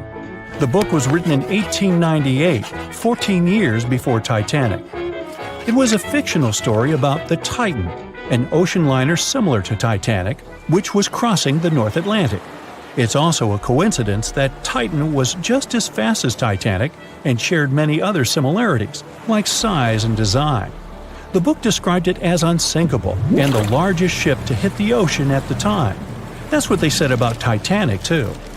Another eerie similarity was the limited number of lifeboats it had. The story took place in April, and that's when Titanic set off on its journey and hit the iceberg.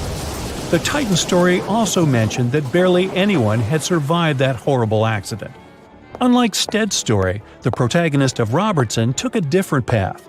The Titan sinking happened somewhere halfway through the book, so after the accident, the main character went on with his life. The book was brought back into the spotlight after the Titanic disaster. How could someone describe the events that took place almost a decade later so accurately?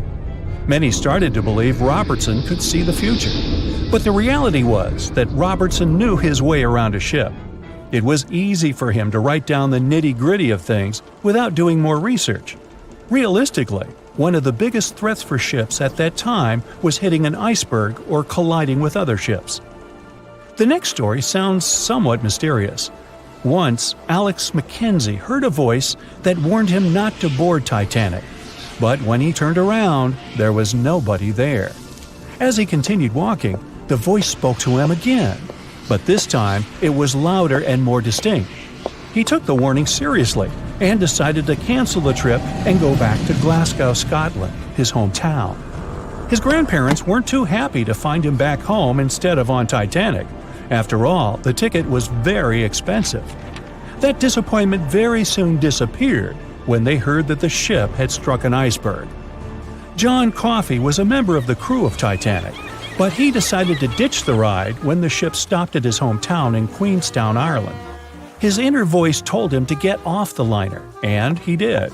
He was only 23 at the time, and for someone his age, it could be a major career boost and an opportunity to grow. Despite the horrible tragedy, the guy signed to work with the RMS Mauritania just months after the Titanic sinking. Talk about commitment. Some added info was revealed about what may have contributed to the fall of Titanic. The constructors insisted that the ship was unsinkable, but many people later theorized that the vessel's steel plates had been too frail for the freezing Atlantic water. It may have caused the rivets to pop, allowing ocean water to seep inside. Another theory is that there may have been a fire in the hull of the Titanic that had been raging for 3 weeks before the voyage. The fire softened the steel, allowing the iceberg to cut through it like a hot knife through butter. Some pictures before the ship set off on its journey show black marks on the hull, which could have been caused by fire. Either way, the iceberg would have caused significant damage in any case, no matter if there was a fire or not. Some people also blame those who designed the Titanic. The ship was built with large joints at the bottom, which probably snapped easily during the collision. Of course, these are all theories, but we know for a fact that the iceberg was the main character of this drama, and that the works of Stead and Robertson should have been taken seriously.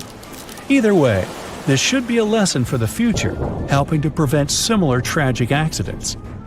By the way, ocean liners and passenger ships wouldn't exist if it hadn't been for Thomas Newcomen. In 1712, he invented a steam engine that was so strong it could produce enough energy to power a ship. And a century later, in 1819, the first steamship traveled across the Atlantic Ocean to Liverpool, UK. It only took the vessel 29 days to cross the ocean. The passenger ship industry boomed in the early 1900s when it became easier for people to move to America or go on holidays. As decades rolled by, the use of aircraft stole the spotlight from passenger ships since planes were faster and more efficient. Nowadays, it's quite rare for a passenger ship to collide with anything in open water. Modern technologies can detect anything that can pose a threat and even predict stormy weather. Cruise ships these days are giants compared to the vessels of Titanic's era. Modern ships can carry almost twice the number of passengers and have amenities folks back then could only dream of. Most cruise ships these days have several restaurants to choose from, multiple swimming pools, and game rooms to catch a break. If you're in the mood for some fun, you can watch live performances. Don't forget about the helicopter pad, because why not? Don't worry if you start feeling unwell. The in-house doctors are always there to help any passenger in need. And these ships are only going to get bigger. Putting Titanic and a modern cruise ship side by side is like comparing a corgi to a Doberman. Back then, Titanic was the biggest and most cutting-edge vessel anyone could dream of. So, who knows what the future of cruise ships can hold? We might even have entire cities floating around. That would be a really big boat. It was the biggest ship ever built in its time, and it was supposed to be unsinkable. But within days of steaming out on its first voyage in 1912, the Titanic was gone beneath the relentless waves of the North Atlantic Ocean. And of its more than 2,200 passengers and crew, only 706 survived that dreadful night. Would a smaller ship have fared any better in the same situation? Did the size of the iceberg truly matter in the end? Was it a mistake for the ship to change course at the last minute as it tried to avoid impact? These are three questions that have people pondering, what if? We do know that Titanic was considered an engineering marvel in its day. Designed by Thomas Andrews for the British shipping company White Star Line, it was just over 880 feet long and 175 feet tall. Built with abundant space for 840 staterooms, a swimming pool, a squash court, a gym, and 2 dining rooms. But it was below deck that one of its most impressive new features could be found. Titanic's hull was divided into 16 compartments designed to be watertight. Up to 4 of these compartments could take on water in the event of a breach, with the remaining 12 helping to keep the damaged ship afloat. It was thanks to these compartments that the ship was regarded as unsinkable. Rumor has it that Philip Frank, White Star Line's vice president, even declared, "There is no danger that Titanic will sink. The boat is unsinkable, and nothing but inconvenience will be suffered by the passengers." On April 14, 1912, that proved to be mistaken when Titanic struck an iceberg. As ice ripped along the ship's hull, several of those watertight compartments ruptured. It took only 2.5 hours for Titanic to sink. Did the size of the iceberg that hit Titanic seal its fate? Would a bigger or smaller iceberg have made any difference? Icebergs come in a wide variety of shapes and sizes. They are pieces of ice that have broken away from glaciers or ice shelves in the Arctic and Antarctic, and are now wandering across the ocean until they eventually melt. One of the tallest icebergs ever found would have easily dwarfed Titanic. Discovered in 1957, it was 550 feet high. That's close to the height of the Washington Monument. Imagine ramming into something that big. Smaller icebergs, though, can turn out just as dangerous. Some are the size of houses and called bergy bits. Others, closer to the size of a car, are called growlers. These can be much harder for ships and boats to locate, making them more difficult to avoid. And though smaller, they can produce a lot of damage when hit. It's also critical to recall that icebergs are always bigger than they seem, with the majority of their mass lurking below the ocean surface. In fact, over 80% of an iceberg's volume is underwater. Most of its sharp, jagged edges cannot be seen. Roam too close, and you risk damaging your ship's hull. Because Titanic had little notice of its impending doom, a smaller iceberg, struck at the same angle, could still have been enough to bring that mighty ship down. Now, it's possible that had the iceberg been larger, it would have been spotted sooner. Titanic might have had time to alter course and avoid the impact.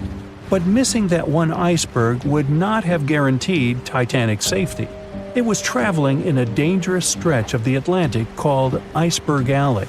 It's located 250 miles east and southeast of Newfoundland, Canada. Behind one iceberg, there could be another, and another after that. And so the crew on board had to remain very attentive to avoid several potential collisions, not just one. A smaller ship might have been better suited for the trip. Titanic's size was certainly a challenge when it came to steering. In fact, it had just left her dock in Southampton when it nearly collided with another smaller ocean liner, the SS New York, missing it by just 2 feet.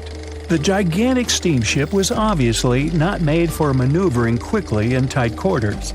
A ship that size required time and space to change course. But when it comes to ships versus icebergs, a ship's size doesn't always matter. The Islander was a steamship designed to travel the Inside Passage in Alaska. In the summer of 1901, it struck an iceberg, which tore a hole in the front portion or bow of the ship. The vessel did not sink right away, and the crew tried to steer it to safety. Ultimately, its bow completely submerged, and its stern was lifted up and out of the water. It didn't take much longer before the ship sank completely. Of the 168 passengers and crew members, 128 survived, and $3 million in gold was lost. Islander had a 240-foot hull, making it almost a quarter of the size of Titanic, and that smaller size didn't seem to be much help in preventing a collision with an iceberg. And then there was the Hans Hedtoft in 1959. Also known as the Little Titanic or the Danish Titanic, it was referred to as the safest ship afloat. It was 272 feet long with 95 people on board. Much like the real Titanic, the Hans Hedtoft was specifically engineered to handle most of what the sea could throw its way. Along with its double steel bottom, it also had an armored bow and 7 watertight compartments. How could such a ship sink? But it could, and it did. It was on its first voyage, returning to Copenhagen, when it ran into trouble. On January 30th, it hit an iceberg. An SOS was sent, but when the Johannes Cross arrived to help, the Hans Hedtoft was nowhere to be found. The only evidence of the ship's existence was a lifebelt that was washed ashore in Iceland 9 months later. Again, the ship's smaller size didn't work in its favor. A smaller size of Titanic wouldn't have guaranteed a safe voyage in 1912. The final what-if concerns the last-minute choice when the iceberg was spotted and the alarm sounded. First, Titanic could attempt a complete stop, but this wasn't an option as the ship needed a half a mile to come to a halt, and the iceberg was a mere 900 feet away. Second, the Titanic could attempt to avoid the iceberg by steering away from it. This is what the captain ordered, but the attempt was unsuccessful, resulting in a deep gash across the ship's hull. The final option? To hit the iceberg head-on. Would this have made any difference? The answer is an intriguing maybe. Some think a head-on collision would have saved Titanic. In this scenario, the collision would have limited the damage to the very front of the ship, instead of the iceberg tearing through the hull and compromising several of the watertight compartments. Only 4 of the compartments would have been breached. This meant the others could do their job of keeping Titanic afloat. The ship could be stuck, unable to move, but it would remain above water until help arrived. This would provide a ship like Carpathia enough time to reach the scene of the accident and bring the people on board to safety. One of the Titanic's designers, Edward Wilding, made a similar claim during an inquiry into the sinking. He argued that most people would have survived a head-on crash, and that Titanic itself would not have sunk. Others disagree, though. First, the special bulkheads on Titanic were designed specifically to protect the ship against collisions with other vessels, not with icebergs. These compartments would crumple upon impact, absorbing some of the force while the other ship absorbed the rest. Though the damage would still be extensive, the remaining bulkheads would keep the ship afloat. But an iceberg does not have the same flex in a collision as you would experience with another ship. Most of the force would be absorbed by Titanic, resulting in greater damage to the ship. Even worse, the impact would be carried through the full length of the ship. Rivets would burst, seams would tear. the compartments would quickly flood and the ship would sink even faster, resulting in fewer survivors. In any case, as with most what-ifs, we'll never really know the answer. As tragic as Titanic's first and last voyage was, it did result in changes that helped make venturing out to sea much safer. Findings from hearings on the disaster led to the creation of the International Ice Patrol, or ICC, in 1914, an organization that tracks icebergs in the Atlantic and Arctic Oceans to ensure vessels in the area can avoid them. In the US and Britain, ships were obligated to carry enough lifeboats to accommodate every person aboard. Regular lifeboat drills were made mandatory.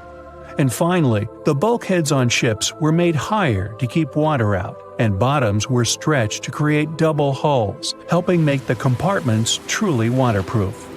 There's no denying that Titanic was a terrible tragedy, but the lessons learned from that night to remember has helped prevent many more. April 14, 1912. The dark night was filled with horrible sounds of a giant metal vessel breaking into two. The largest ship of that time collided with an iceberg that was on its way. The Titanic, one of the biggest stories of the 20th century that people still talk about. The starboard side of the giant vessel brushed up against the iceberg. It was 11:40 p.m. when things started going wrong. This iceberg caused enough damage for at least 5 watertight compartments in the hull to start filling with water. The crew immediately began a brief investigation to see if they could do anything and fix things. They had no one to rely on, all alone in the darkness of the cold night, far away from the land. The North Atlantic Ocean, around 400 miles south of Newfoundland, Canada. They needed time to figure out how to bring people to safety. They had some time, true, but not enough. If you watched the movie, you know the ship didn't plunge immediately after the icy doom had happened. The whole process lasted a good 2 hours and 40 minutes. But the situation was hard. There were 2,200 people to take care of, including crew and passengers, and things happening on the ship were chaotic. The chief designer, Thomas Andrews, soon realized they wouldn't be able to stay afloat. By midnight, the entire crew had begun preparing the lifeboats for launch. They had 20 boats with space for only 1,178 people, which was just a bit more than 50% of the people on board. The order was to get women and children to safety first. Crewmen were there to row and guide the boats. The scene over the next 2 hours gradually started escalating. The crew members had a task to wake up passengers and warn them something bad was happening. They wanted to place them into a fleet of lifeboats as soon as possible. At 12:15 a.m., some crew members sent out a distress signal.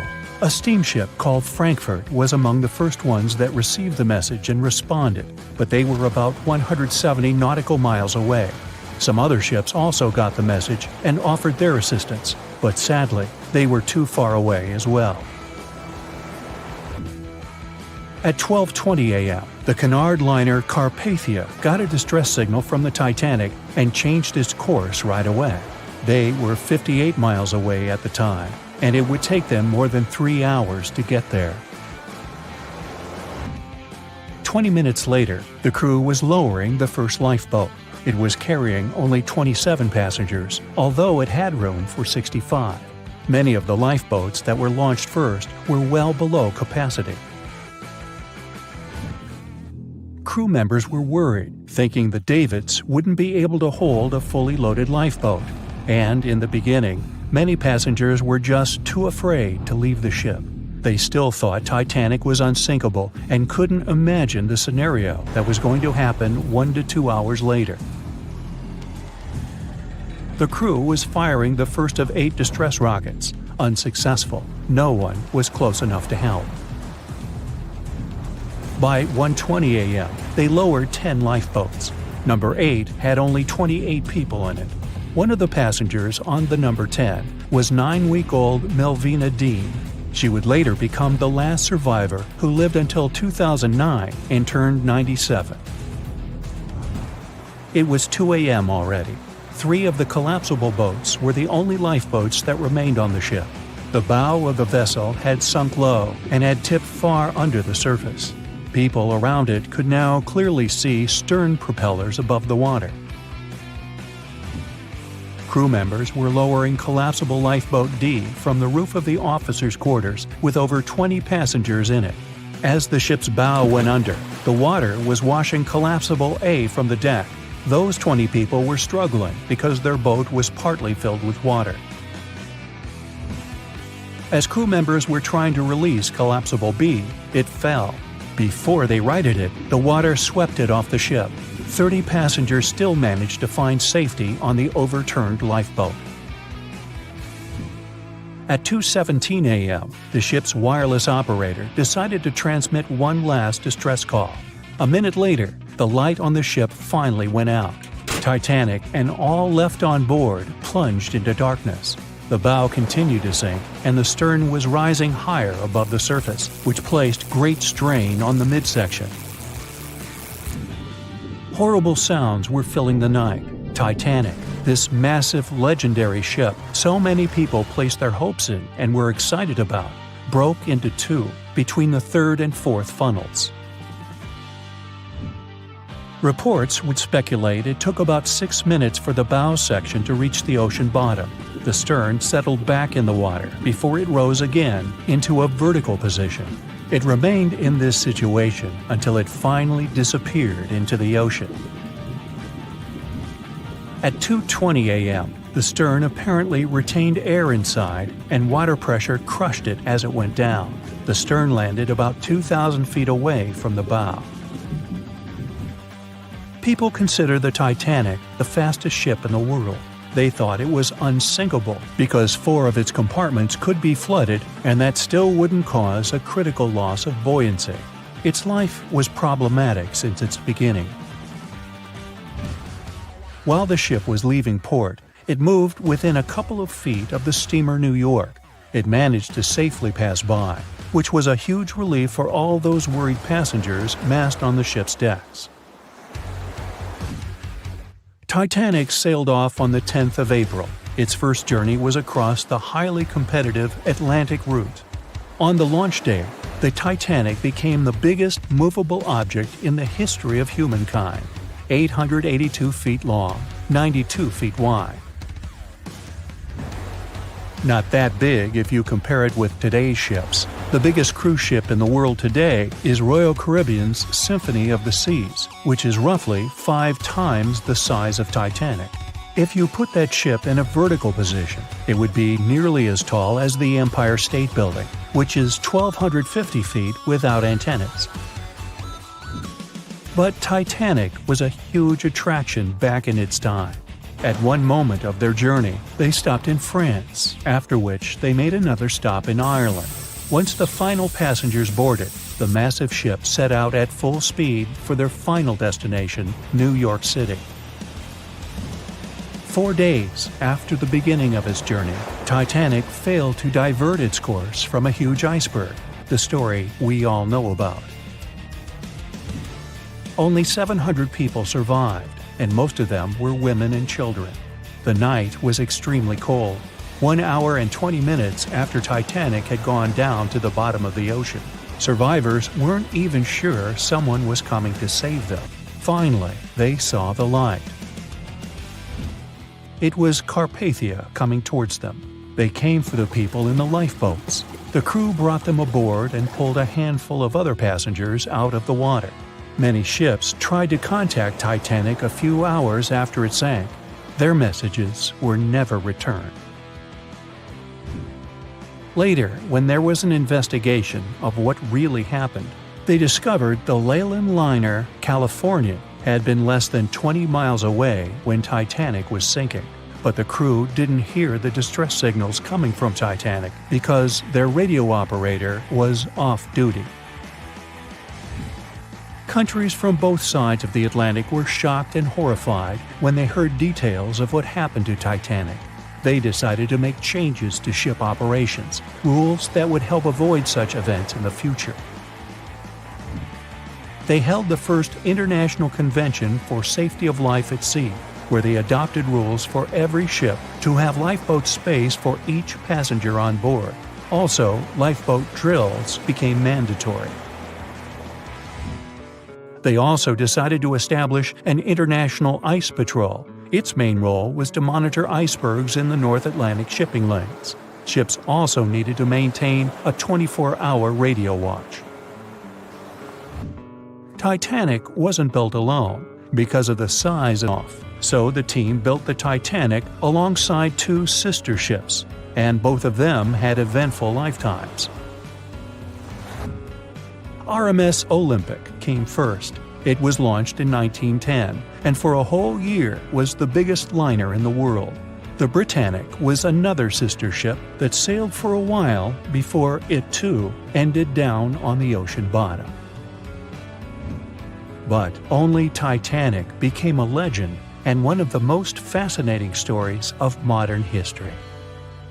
The year was 1854, and the SS Arctic, the fastest passenger liner of its time, set out to cross the Atlantic. As it sailed through the misty veil, it slowly disappeared into the unknown. The Collins Line, an American shipping company, was started in 1818 and only began seriously trading in the transatlantic by 1835. Its steamships crossed the Atlantic from Liverpool to New York within just 10 days. Doesn't sound like a great speed today, I know, but back then, the same thing took other ships several weeks.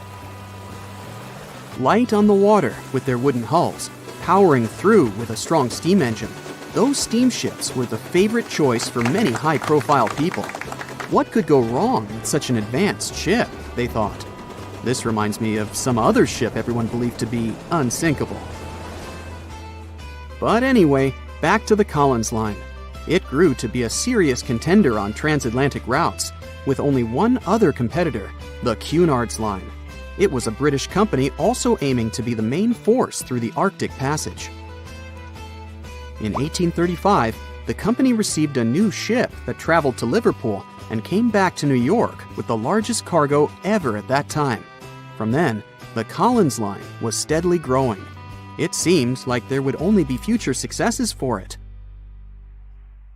Unfortunately, their Lavish was definitely not in crisis. They had achieved something no one had managed to do before them. Like I told you, their ships crossed the Atlantic in a whopping 10 days. And Edward Collins, the owner, was very determined to maintain the pace. Their 5 ships easily outran the Cunard's Line of only 3. With this great praise, it provided more attention. Though the Cunard's ships were slower with their iron hulls, they believed there was still profit, regardless of how slowly they sailed. Among Collins' ships, the Arctic, the third of them to be launched, was the largest, reaching 284 feet long, with 2 side-lever steam engines, each with 1,000 horsepower. The paddle wheels made 16 revolutions a minute when at full speed. At the time of its launch, the press called it the most stupendous vessel ever constructed in the United States. But glamour and fame couldn't avoid what would come next. On the 27th of September, the Arctic was on its journey from Liverpool to New York, continuing a speed pace through the thick fog. It's possible that by that moment, after 4 years of record-breaking trips, the crew became overconfident with their sailing and the ship. Going only 50 miles from Newfoundland, they carelessly continued through the fog with no radio contact, sonar, or any other form of identifying objects, equipped only with Morse code. A smaller ship, the SS Vesta, which operated as a fishing vessel, often worked around Newfoundland. It was passing through the same path as the Arctic and crashed into its side. Shocked by the collision, the captain of the Arctic offered help to the much smaller Vesta, but it was soon clear that the damage that seemed minor on the Arctic was far worse. Beneath the waterline, a hole was letting water into the hull. The cost of the much faster wooden hull now seemed less valuable. They steered toward land, trying to plug the holes, But they weren't doing so well, and the seawater continued to pour in, filling up higher and pushing the ship down. And finally, once the engine room was full, it put out the boilers, taking away the massive power the Arctic was once legendary for. They moved slowly until coming to a complete stop. The ship continued to sink, and the order was to abandon it. At the time, maritime law allowed for the Arctic to carry only 6 lifeboats, only capable of saving 180 people. The crew and some of the passengers managed to push their way aboard and took most of the seats on those boats. Things were pretty wild, and everyone forgot about their manners, not letting the ladies and the youngest ones board first. It took 4 hours for the Arctic to sink. 150 crew and 250 passengers were on board. Those that weren't able to find a lifeboat made a desperate attempt to build their own rafts from parts of the ship. 2 days later, only 3 boats made it safely to the shore. The other 3 were never found. Believe it or not, the rescue party also saved some people that had been clinging to the wreckage for 2 days. Unlike the crew, the captain went down with the Arctic, but amazingly survived. He would be only one of 85 people that made it out of the 400 on board. When the news arrived 2 weeks later, the public responded with great sadness to the losses. Great anger soon followed towards the poor safety measures in the crew. The press published demands to change the laws for more lifeboats. It only made sense to have enough for every person on board a ship. But they ignored those requests. This neglect would lead to more disasters in the future. Enough lifeboats would only come into maritime law some 60 years later, after the disaster of the Titanic. Edward Cullen's wife and 2 children were also aboard the ship and didn't return. He was heartbroken, but didn't stop running his business. The Collins line still had a reputation to uphold, the biggest, fastest, and most luxurious on the Atlantic. Edward Collins would now build an even better ship than any other. It was named the Adriatic, and it was the largest ship in the world, 354 feet long. With 2 alternating steam engines that had never been built of this size. These steam engines at the time were at the height of engineering, though today you can only see them in models and toys. With the new addition of 2 masts, the Adriatic would also be able to sail if needed. Luckily, they made some lessons from the disaster of the Arctic. But before their new ship, the Adriatic, was built, another disaster had occurred. The sister ship of the Arctic had also sunk. They believed this second ship was desperate to stay in front of the Cunard's line and hit an iceberg somewhere during the race. This weird contest took the lives of 141 people. The desperation of Collins and his weakly built hulls pushed the company towards bankruptcy in 1858. The newly built Adriatic, costing over $1 million, had only made 1 voyage in the end. And even that voyage was considered a disaster. The ship collided with a tugboat. It still managed to finish its maiden voyage at a suitable time. After the company had gone bankrupt, they had to sell the ship for only $50,000. They removed the great giant engines, replacing them with only sails. Although it was once the greatest ship on the high seas, it was only 30 years later until it was abandoned, labeled irreparable, and anchored in a river. The other remaining ships were also sold and only used for parts. Edward Collins left the industry altogether, seeking work on dry land instead. As the Collins line was no longer in the mix, the Cunards would grow in strength. Without competition, they would win the Blue Ribbon for the next 30 years, and 180 years later, after producing hundreds of ships. They still have a constant presence on the seas, as they provide transatlantic crossings, world voyages, and leisure cruises. To this day, the Cunard line is the only one to run ships between Europe and America, and it's great proof that it's not always the fastest that's the best. Thick fog is rising over the ocean as the sun is slowly sinking towards the horizon. It's hard to see further away than a few dozen feet, but that's enough to notice a hulking, skeletal shape in the distance. As your ship approaches the figure, your heart beats faster, and then you make out the details of another vessel, abandoned by the looks of it. Ghost ships do exist, and their mysteries aren't always solved. Take MV Hoita, for example. It was a wooden vessel built in 1931 as a luxury yacht. It had served well to various people over 20 years before it was bought by a Samoan sailor and became a merchant ship. In 1955, though, Hoita's service came to an abrupt and mysterious end. On October 3rd, it set sail for another trading voyage that should have taken no more than 48 hours. Delays happen in the sea, so when Hoita didn't arrive on October 5th as scheduled, there was little worry yet. But then it failed to come on the following day too. There was no distress signal or any other sign of Hoita's presence anywhere between its departure and arrival points. A search and rescue party was dispatched to find the ship, and for 6 days, they were scouting the area of nearly 100,000 square miles. On October 12th, the mission returned to the base empty-handed. Hoita vanished without a trace. It was only a month later that another merchant ship, Tuvalu, noticed the missing vessel far away from its route, drifting in the open sea and listing heavily. The sailors boarded the ship and found that all of its crew and passengers, 25 people total, were missing, along with all the cargo the vessel had been carrying.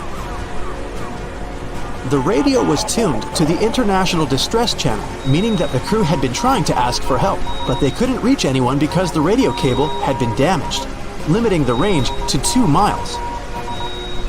The lifeboats were missing as well, indicating that people on board must have left the ship. Unfortunately, they seem to have taken the logbook with them, leaving the rescue team clueless as to what had happened. Even today, the mystery of MV Hoita hasn't been solved yet. No one knows where the crew and passengers had gone and what had caused them to leave. SV Carol A. Deering wasn't a ghost ship in the usual sense of the word. There are no sightings of it in the open sea. Instead, it was found on the shore, but the circumstances of it running aground are a puzzle shrouded in mystery. Carol A. Deering was built in 1919 in Maine, and it was a large vessel made for commercial voyages. Unfortunately, despite its large cost of construction, it had only served for a year before its last trip. July 19, 1920. The ship was traveling from Puerto Rico to Rio de Janeiro via Newport News to deliver a cargo of coal. It was almost halfway to the final destination when the captain fell seriously ill, and the crew turned back to drop him and his son off and replace the captain. The voyage went without incident, but when it came to Barbados in December to resupply, there were strange moods among the crew. The first mate didn't seem to be happy with the new captain. No one paid much attention to it back then, when they probably should have. The last sighting of Carol A. Deering at sea was on January 28, 1921, when a lightship noticed it off the coast of North Carolina. There was some commotion on the quarterdeck of the ship, where the crew were normally not allowed. Then, another vessel sighted it, but there was already no one on the decks. On January 31st, the merchant ship was found hard aground in the Diamond Shoals, a site notorious for numerous shipwrecks that had been occupying there for centuries. When the search and rescue party boarded the ship, they found it abandoned, the log and personal belongings of the crew gone, along with the 2 lifeboats. There is still no answer to what happened on board of Carol A. Deering that January, although the most popular version was mutiny. Maybe we'll never find out the truth though. SS Bechimo is perhaps one of the most notable ghost ships in history. This large cargo steamer was built in 1914 in Sweden and plodded its way dutifully over 16 years, trading provisions for pelts with native tribes of Alaska and Canada. But then, on October 1st, 1931, Bechimo got caught in pack ice. At first, it seemed the crew would be able to wait it out and continue on their route because the ship broke free in a couple of days. But in less than a week, it became caught again, this time for good. In another week, a rescue party was sent to fetch 22 of the Beichismo's crew, while another 15 remained behind to wait through the winter if necessary and get the ship back. But a month later, after a powerful blizzard struck their camp, the sailors went out of their shelters only to find the ship gone. Luckily, a few days later, a native hunter told the Beichimo hadn't been lost yet. He'd seen it about 45 miles from where they had been stationed. They managed to track it down, but decided the ship wouldn't survive the winter. So they took the most valuable cargo from its hold and abandoned it. They were wrong though. SS Beichimo did survive that winter, and many more that followed. When the ice broke, it sailed away on its own, drifting listlessly along the shores of Canada and Alaska. There were numerous sightings of the ghost ship, sometimes adrift in the open sea, and at other times stuck in the pack ice again. People attempted to board and salvage it, but weather conditions or lack of equipment always prevented them. SS Beichimo was last sighted by native Alaskans in 1969, 38 years after its abandonment. What became of it later remains unknown. The story of SS Orang Medan is one of the most puzzling and harrowing ghost ship stories of the 20th century. No one even knows for sure if the ship even existed in the first place. It wasn't recorded in Lloyd's Shipping, the International Register of Ships, which makes it either a tall tale or a vessel that avoided being officially recognized for some shady reasons. In any case, the accounts as to what happened to the Medan vary. According to most reports, it was carrying some unknown cargo in the Indonesian waters when a distress call was received by another ship in the vicinity.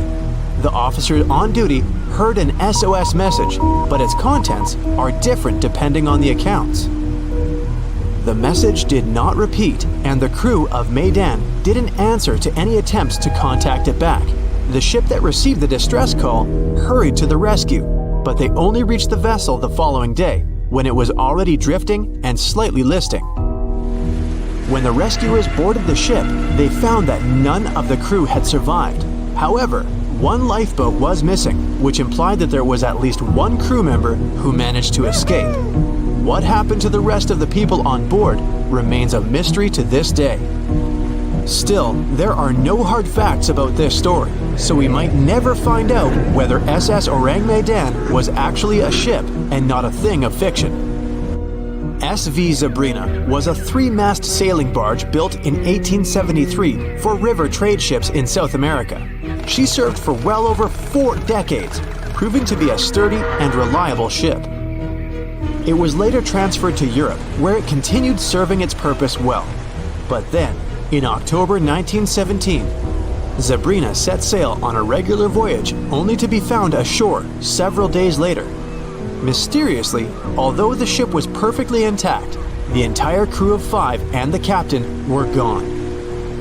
There is no direct evidence or hard facts as to what really happened that day. The most convincing theory is that the crew were washed away from the deck because of an underwater explosion.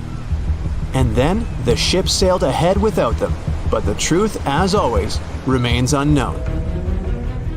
April 1912 marked one of the most terrible tragedies in the history of the world. The most unsinkable vessel, the pinnacle of engineering at that time, the huge Titanic, sank. On that dark, moonless night, the ship had many chances to save its passengers. There was another ship just a few miles away that could have saved the Titanic, but it didn't. It wasn't a phantom ship, and it's not some legend or a theory. This is a documented reality. There are records and witnesses' statements confirming this. But why didn't this ship help? Let's find out what happened that night by looking at these events from 3 different points of view. Let's start with the Titanic version. 11:30 p.m. The moon hides behind black clouds. Visibility is bad. Everything is calm on the Titanic. Under the captain's guidance, the communications operator stays in touch with the mainland through the radio. At this moment, some stranger breaks into the frequency, interrupting the operator's communication. It's unclear what this strange man wants and what he's talking about.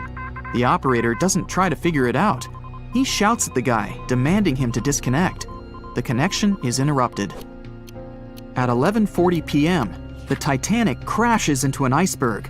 The ice breaks the hull. Water begins to flood the lower decks. Nobody is panicking yet. 20 minutes later, at midnight, the ship's crew sends a distress signal through the radio frequency. Few people understand how bad the situation really is. After 20 minutes, at 12:20 a.m., they start lowering lifeboats with passengers. At 12:25 a.m., they receive a response to the distress signal. This is RMS Carpathia. Their captain reports they're already sailing at maximum speed towards the Titanic. But the problem is that the crash site is 58 miles away. This means Carpathia will only be here in 4 hours.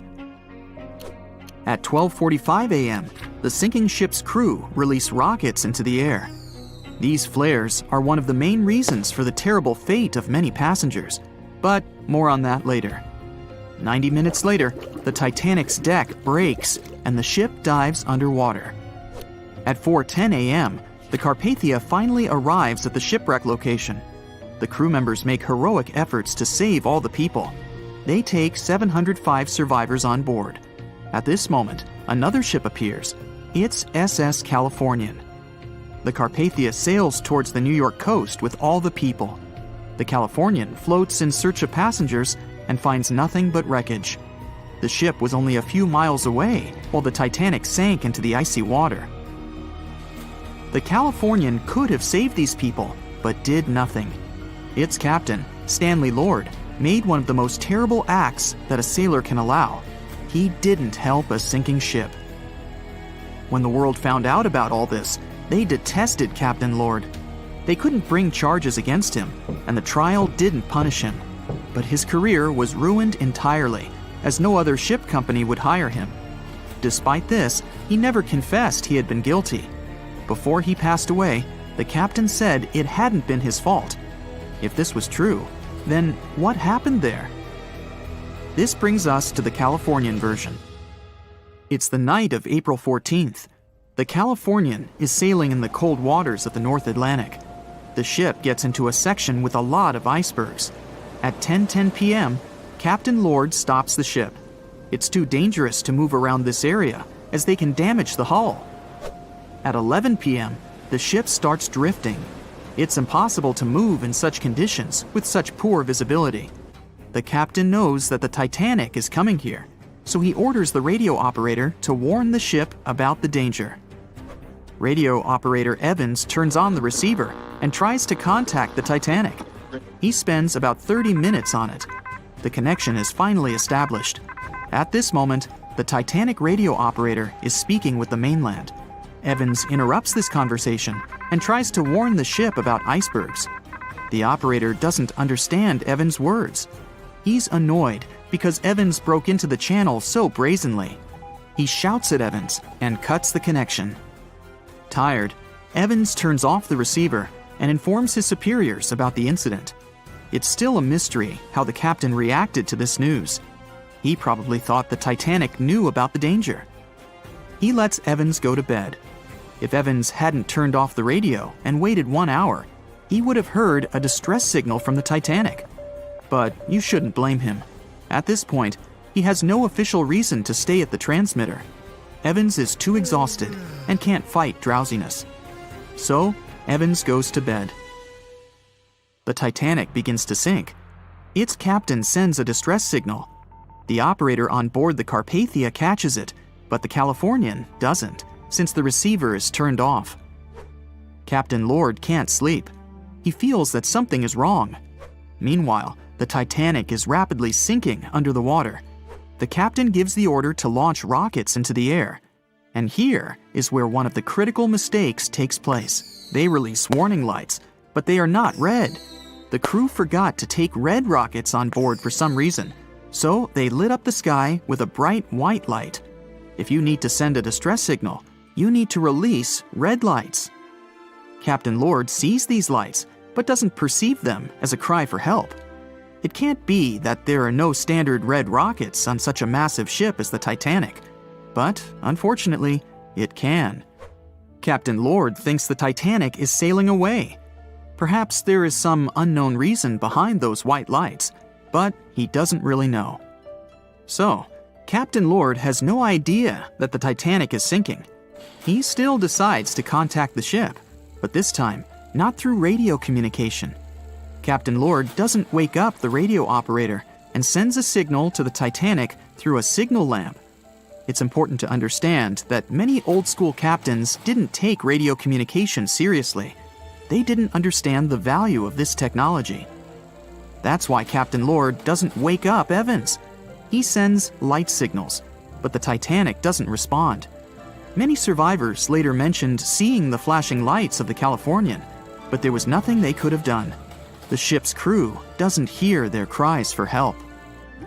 At 2:20 a.m., the Titanic completely goes underwater. A little more than 2 hours later, radio operator Evans wakes up and turns the transmitter on. He hears many rescuers talking about the sunken ship. Evans understands everything. He reports this to the captain. At that moment, the Californian immediately heads to the wreck site. They meet Carpathia there. With the survivors on board, it sails towards New York. The Californian stays sailing and looking for people. They find nothing but wreckage. The Californian returns to the mainland. The news about the ship that could have saved the Titanic is spreading all over the country. The trial begins. Captain Stanley Lord and the crew tell their version. They say their ship had been standing still. Many people don't believe them, and some of the surviving passengers claim to have seen the Californian sailing by. Still, the judge declares them innocent. 1962. Captain Stanley Lord is a very old man. He calls a notary to confess something. The captain makes his last remark about this case. He swears he's not guilty. But if it wasn't the Californian sailing past the Titanic at that moment, then what? The Samson theory could answer that question for us. The sealing ship Samson is sailing in the cold waters of the North Atlantic. The crew aren't sleeping. They carefully study the surroundings, but not because they're afraid of icebergs. They're scared of meeting with the U.S. Coast Guard. The Samson ship's crew catch seals, which is illegal. At 12:45 a.m., Samson's captain sees white signal rockets. The team is sure it's the Coast Guard. They turn off the lights and sail away. It's dark, so they don't notice the sinking Titanic. They return to the coast of Iceland and hear about the disaster. They realize they have abandoned the drowning passengers. The nephew of one of Samson's crew members reads about this story in his uncle's diary. The nephew asks for permission to publish these recordings. All the people realize that Captain Lord wasn't guilty, but unfortunately, he didn't live to see this moment. Actually, it's still unknown who is guilty in this story. 2 ships were nearby the Titanic. Their captains were adequate people. They would have helped save all the passengers. Their fault was that they couldn't understand what the Titanic wanted on that dark night. Someone forgot to put red flares in the box. This small but fatal detail was one of the leading causes of the tragedy. The night was dark and scary. A few hundred people were sitting in lifeboats, not knowing what would happen next or what their lives would look like from that moment on. All they knew was the giant ship they had been sailing on just a couple of hours earlier disappeared in front of their eyes. They were alone, waiting for help. Is anyone even coming? They had no idea if the rest of the ships that were traveling relatively close to them had heard their call for help. There was nothing else to do but wait. The Titanic, an iceberg, and one night, April 14th, 1912. It's one of the most famous stories from modern history that everyone talks about, even now, more than 100 years later. The 16 lifeboats on board could only accommodate a little more than 50%, 1,178 people, of the total number of passengers that were on board. And many of them were still half empty. In one of them, there was a little 2-month-old girl, Milvina Dean, the youngest passenger on board the giant ship. Her parents had decided to leave England because they wanted to build a better life in the United States. Her father had some family in Kansas, and he hoped they could start their own business there. The Dean family didn't actually choose to be on board this giant legendary liner, but because of a coal strike, they got transferred there, so they boarded it at Southampton as third-class passengers. Milvina's father felt when their ship hit the iceberg on that cold and seemingly peaceful night. He immediately went up to investigate. When he saw that people were panicking and that the crew members were giving warnings on the actual danger of the situation, he rushed to their cabin to find his wife. He told her to dress the children and quickly go up on deck. The crew members gave the order to get the lifeboats ready and start transferring women and children there first. It was a chance for at least some family members to get to safety. Milvina, her mother, and her brother got in Lifeboat 10. They were among the first off the liner out of the 706 crew members and passengers who managed to escape the sinking ship. Later, the liner called Carpathia heard their call for help, came for the passengers, and took them to New York. Her father, unfortunately, stayed behind them and didn't manage to save himself. Milvina grew up in Ashurst, England, which wasn't far from where she set sail on the ship. She spent her life working as a secretary and an assistant in small businesses in Southampton. She never married. Milvina always used to say she never spoke about the whole Titanic thing because she remembered nothing about it, so she didn't want people to think she was just drawing attention to herself. But in 1985, a French-American team got together and located the wreck of the Titanic. It was around 370 miles east of Mistaken Point, Newfoundland, in water that was more than 2 miles deep. That's when they confirmed the ship split in two. For decades, people believed the ship sank in one piece. They thought the only significant damage was the damage the hull got from its contact with the iceberg. In reality, it broke in half, right between its third and fourth funnels. It happened shortly before the ship disappeared under the surface of the water, and the whole thing, starting from the moment when they hit the iceberg, lasted around 2 hours and 40 minutes. People didn't pay that much attention to the Titanic until this team of researchers found the wreck. In the last year of her life, she sold some of her family's possessions at auction to pay for her stay in a nursing home. The items she sold also included a suitcase filled with clothes that her family got when they arrived in the U.S., and compensation letters her mom got from the Titanic Relief Fund. The compensation letters outlined the financial aid that certain passengers received who had survived the loss of their loved ones. She lived until the age of 97 when she caught pneumonia. She was the youngest of the 705 people that survived the whole event. The Titanic was the world's largest ship. Since it was so big, some thought the vessel should have had 4 exhaust stacks. But Thomas Andrews, the man who designed the ship, believed that only 3 were necessary. So, the Titanic basically had one purely decorative stack. 2,200 people were on board when the ship sank. There were 908 crew members, and the maximum number of passengers on board, which was 3,500. As you probably saw in the movie, there were different classes of passengers.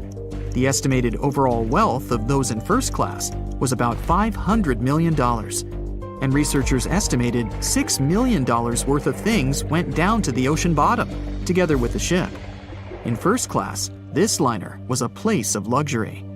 It had 4 restaurants, 2 libraries, 2 barber shops, reading rooms, and a photographic darkroom on board. There was also a heated swimming pool, but only first-class passengers could use it, at a price of 1 shilling a time. The ship also had Turkish baths and electric baths, and passengers could use each for 4 shillings at a time. The cost to build this massive giant was $7.5 million, but that was back in 1912. Today, it would be about $200 million. First-class tickets cost $2,560 at the time, which is today's equivalent of $61,000. What would you get in these expensive cabins? A sitting room, 2 bedrooms, 2 wardrobe rooms, and a bathroom. Would you pay that much for those luxuries? Teams of researchers still haven't explored many areas on the Titanic. It's still very, very hard to access them with underwater vehicles. There was a lifeboat drill scheduled for the same day the Titanic sank, but it was called off for some reason. The crew had done just 1 lifeboat drill, and that was when the ship was still docked. But even if the crew members had been properly trained and each lifeboat had been filled, the capacity was still not enough to save each and every passenger. The Titanic was the biggest movable object in the world at that time. On May 31st, 1911, its immense hull made its way down the slipways and ended up in the River Lagan in Belfast. Over 100,000 people were there to see the launch, which took just a little more than a minute and went off without a hitch. The people who were in charge of the ship immediately towed the hull to a mammoth fitting-out dock. Thousands of workers spent most of the next year there working hard, building the decks and constructing all those luxury interiors that gave the Titanic its specific look. They were also installing the 29 giant boilers that would power the ship's 2 main steam engines. All that to get the title Unsinkable. The ship had more than just one fatal flaw. You may have heard of one of its design flaws. The airtight bulkheads weren't completely sealed on top. This allowed water to flow from one compartment to another, which eventually sank the liner. And Titanic had more flaws. High sulfur content, cold temperatures, and high speeds largely affected the steel of the vessel's hull and the iron of its rivets. The steel here shattered, while the rivets popped out relatively easily. This was the reason the Titanic sunk 24 times faster than we'd expect. There are many theories about what really led to the sinking of such a giant. And one says a full moon from a couple of months before could be one of the reasons. It may have created very strong tides that sent a flotilla of icebergs southward. This was right in time for the Titanic's maiden voyage. Research says an optical illusion prevented the ship from getting help. One famous British historian, Tim Moulton, thought the atmosphere on the night of the sinking created specific conditions that made it very hard for the crew members to spot icebergs. They partially caused something called superrefraction. The extraordinary bending of light causes miraging, and several ships in the area recorded it. Not only did this prevent the crew from seeing the troublesome iceberg in time, but it also stopped one of the ships that could have offered help from identifying the call for help and communicating with the Titanic crew. Also, some say the ship was traveling too fast. From the start, they blamed the skipper for sailing such a big liner at such a high speed, 22 knots, through the cold and unpredictable waters of the North Atlantic, which was full of hidden icebergs. April 1912 marked one of the most terrible tragedies in the history of the world. The most unsinkable vessel, the pinnacle of engineering at that time, the huge Titanic, sank. On that dark, moonless night, the ship had many chances to save its passengers. There was another ship just a few miles away that could have saved the Titanic, but it didn't. It wasn't a phantom ship, and it's not some legend or a theory. This is a documented reality. There are records and witnesses' statements confirming this, but why didn't this ship help? Let's find out what happened that night by looking at these events from 3 different points of view. Let's start with the Titanic version. 11:30 p.m. The moon hides behind black clouds. Visibility is bad. Everything is calm on the Titanic. Under the captain's guidance, the communications operator stays in touch with the mainland through the radio. At this moment, some stranger breaks into the frequency, interrupting the operator's communication. It's unclear what this strange man wants and what he's talking about. The operator doesn't try to figure it out. He shouts at the guy, demanding him to disconnect. The connection is interrupted. At 11:40 p.m., the Titanic crashes into an iceberg. The ice breaks the hull. Water begins to flood the lower decks. Nobody is panicking yet. 20 minutes later, at midnight, the ship's crew sends a distress signal through the radio frequency. Few people understand how bad the situation really is. After 20 minutes, at 12:20 a.m., they start lowering lifeboats with passengers. At 12:25 a.m., they receive a response to the distress signal. This is RMS Carpathia. Their captain reports they're already sailing at maximum speed towards the Titanic. But the problem is that the crash site is 58 miles away. This means Carpathia will only be here in 4 hours. At 12:45 a.m., the sinking ship's crew release rockets into the air. These flares are one of the main reasons for the terrible fate of many passengers, but more on that later. 90 minutes later, the Titanic's deck breaks and the ship dives underwater. At 4:10 a.m., the Carpathia finally arrives at the shipwreck location. The crew members make heroic efforts to save all the people. They take 705 survivors on board. At this moment, another ship appears. It's SS Californian. The Carpathia sails towards the New York coast with all the people. The Californian floats in search of passengers and finds nothing but wreckage. The ship was only a few miles away while the Titanic sank into the icy water. The Californian could have saved these people, but did nothing. Its captain, Stanley Lord, made one of the most terrible acts that a sailor can allow. He didn't help a sinking ship. When the world found out about all this, they detested Captain Lord. They couldn't bring charges against him, and the trial didn't punish him. But his career was ruined entirely, as no other ship company would hire him. Despite this, he never confessed he had been guilty. Before he passed away, the captain said it hadn't been his fault. If this was true, then what happened there? This brings us to the Californian version. It's the night of April 14th. The Californian is sailing in the cold waters of the North Atlantic. The ship gets into a section with a lot of icebergs. At 10:10 p.m., Captain Lord stops the ship. It's too dangerous to move around this area, as they can damage the hull. At 11 p.m., the ship starts drifting. It's impossible to move in such conditions with such poor visibility. The captain knows that the Titanic is coming here, so he orders the radio operator to warn the ship about the danger. Radio operator Evans turns on the receiver and tries to contact the Titanic. He spends about 30 minutes on it. The connection is finally established. At this moment, the Titanic radio operator is speaking with the mainland.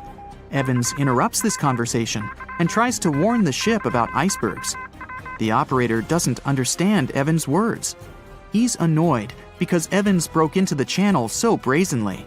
He shouts at Evans and cuts the connection. Tired, Evans turns off the receiver and informs his superiors about the incident. It's still a mystery how the captain reacted to this news. He probably thought the Titanic knew about the danger. He lets Evans go to bed. If Evans hadn't turned off the radio and waited 1 hour, he would have heard a distress signal from the Titanic. But you shouldn't blame him. At this point, he has no official reason to stay at the transmitter. Evans is too exhausted and can't fight drowsiness. So, Evans goes to bed. The Titanic begins to sink. Its captain sends a distress signal. The operator on board the Carpathia catches it, but the Californian doesn't, since the receiver is turned off. Captain Lord can't sleep. He feels that something is wrong. Meanwhile, the Titanic is rapidly sinking under the water. The captain gives the order to launch rockets into the air. And here is where one of the critical mistakes takes place. They release warning lights, but they are not red. The crew forgot to take red rockets on board for some reason, so they lit up the sky with a bright white light. If you need to send a distress signal, you need to release red lights. Captain Lord sees these lights, but doesn't perceive them as a cry for help. It can't be that there are no standard red rockets on such a massive ship as the Titanic. But, unfortunately, it can. Captain Lord thinks the Titanic is sailing away. Perhaps there is some unknown reason behind those white lights, but he doesn't really know. So, Captain Lord has no idea that the Titanic is sinking. He still decides to contact the ship, but this time, not through radio communication. Captain Lord doesn't wake up the radio operator and sends a signal to the Titanic through a signal lamp. It's important to understand that many old-school captains didn't take radio communication seriously. They didn't understand the value of this technology. That's why Captain Lord doesn't wake up Evans. He sends light signals, but the Titanic doesn't respond. Many survivors later mentioned seeing the flashing lights of the Californian, but there was nothing they could have done. The ship's crew doesn't hear their cries for help. At 2:20 a.m., the Titanic completely goes underwater. A little more than 2 hours later, radio operator Evans wakes up and turns the transmitter on. He hears many rescuers talking about the sunken ship. Evans understands everything. He reports this to the captain. At that moment, the Californian immediately heads to the wreck site. They meet Carpathia there. With the survivors on board, it sails towards New York. The Californian stays sailing and looking for people. They find nothing but wreckage. The Californian returns to the mainland. the news about the ship that could have saved the Titanic is spreading all over the country. The trial begins. Captain Stanley Lord and the crew tell their version. They say their ship had been standing still. Many people don't believe them, and some of the surviving passengers claim to have seen the Californian sailing by. Still, the judge declares them innocent. 1962. Captain Stanley Lord is a very old man. He calls a notary to confess something. The captain makes his last remark about this case. He swears he's not guilty. But if it wasn't the Californian sailing past the Titanic at that moment, then what? The Samson theory could answer that question for us. The sealing ship Samson is sailing in the cold waters of the North Atlantic. The crew aren't sleeping. They carefully study the surroundings, but not because they're afraid of icebergs. They're scared of meeting with the U.S. Coast Guard. The Samson ship's crew catch seals, which is illegal. At 12:45 a.m., Samson's captain sees white signal rockets. The team is sure it's the Coast Guard. They turn off the lights and sail away. It's dark, so they don't notice the sinking Titanic. They return to the coast of Iceland and hear about the disaster. They realize they have abandoned the drowning passengers. The nephew of one of Samson's crew members reads about this story in his uncle's diary. The nephew asks for permission to publish these recordings. All the people realize that Captain Lord wasn't guilty, but unfortunately, he didn't live to see this moment. Actually, it's still unknown who is guilty in this story. 2 ships were nearby the Titanic. Their captains were adequate people. They would have helped save all the passengers. Their fault was that they couldn't understand what the Titanic wanted on that dark night. Someone forgot to put red flares in the box. This small but fatal detail was one of the leading causes of the tragedy. So in 2017, over 25 million people boarded cruise ships all over the world. Now, if you're keeping count, that's more than the total population of Greece. It's become America's favorite choice when it comes to going on vacation. It's easy to see why hopping aboard a cruise ship becomes more popular each year. Heading out on a cruise is also coming back in style with newer generations. 2/3 of Gen Y and millennials say that cruising is their new preferred type of vacation. How's that? Well, let's see. It's easy to plan in advance. On board, you can find activities for all family members, and you get a chance to visit several different destinations in one trip. An added bonus of booking a cruise? You can sample various places for a future time off. The entertainment on board is often top-notch, providing passengers with an added taste of luxury. And the amenities and accommodations are generally very reliable. Not to mention that it gives tourists that feeling of actually getting away from everything that people strive for while out of the office. Royal Caribbean International is one of the largest cruise lines in the world, with just over 19% of the cruise market as of 2018. Its current fleet is divided into many different classes of ships, including the Voyager class, Radiance, and Quantum. The latest addition to the Royal Caribbean International's impressive fleet was built in 2018. Wonder of the Seas is now the largest cruise ship in the world. Since this spectacular liner has just had her maiden voyage in March 2022, let's look at some of the incredible perks it has to offer its passengers. For starters, the boat is so big that it had to be split into neighborhoods. Well, it figures since Wonder of the Seas can accommodate almost 7,000 passengers. Fond of New York? Well, no worries. Wonder of the Seas has a central park of its own, with an estimated 10,000 plants to check out. The ship's central park is a feature of all Oasis-class ships, being one of the so-called neighborhoods. Let's look at some other areas, shall we? Like this boardwalk, a place that includes an arcade, a candy store, and a sports bar. It's best suited for long walks. There's a pool and sports zone on Wonder of the Sea. These areas feature the ship's numerous pools and hot tubs. There are many activities to check out on the sports court. Then there's the Royal Promenade, or Promenade if you prefer. That's the main road on Wonder of the Seas, with bars, lounges, and places to grab a cup of coffee, or a luxurious latte. The entertainment neighborhood is the focal point for leisure activities on the ship. Here, guests can find a comedy club, an ice skating rink, and even a theater. The spa and fitness area is a tranquil zone with a huge array of treatments available. The fitness center is free of charge, by the way, so there's no excuse for guests to skip a leg day.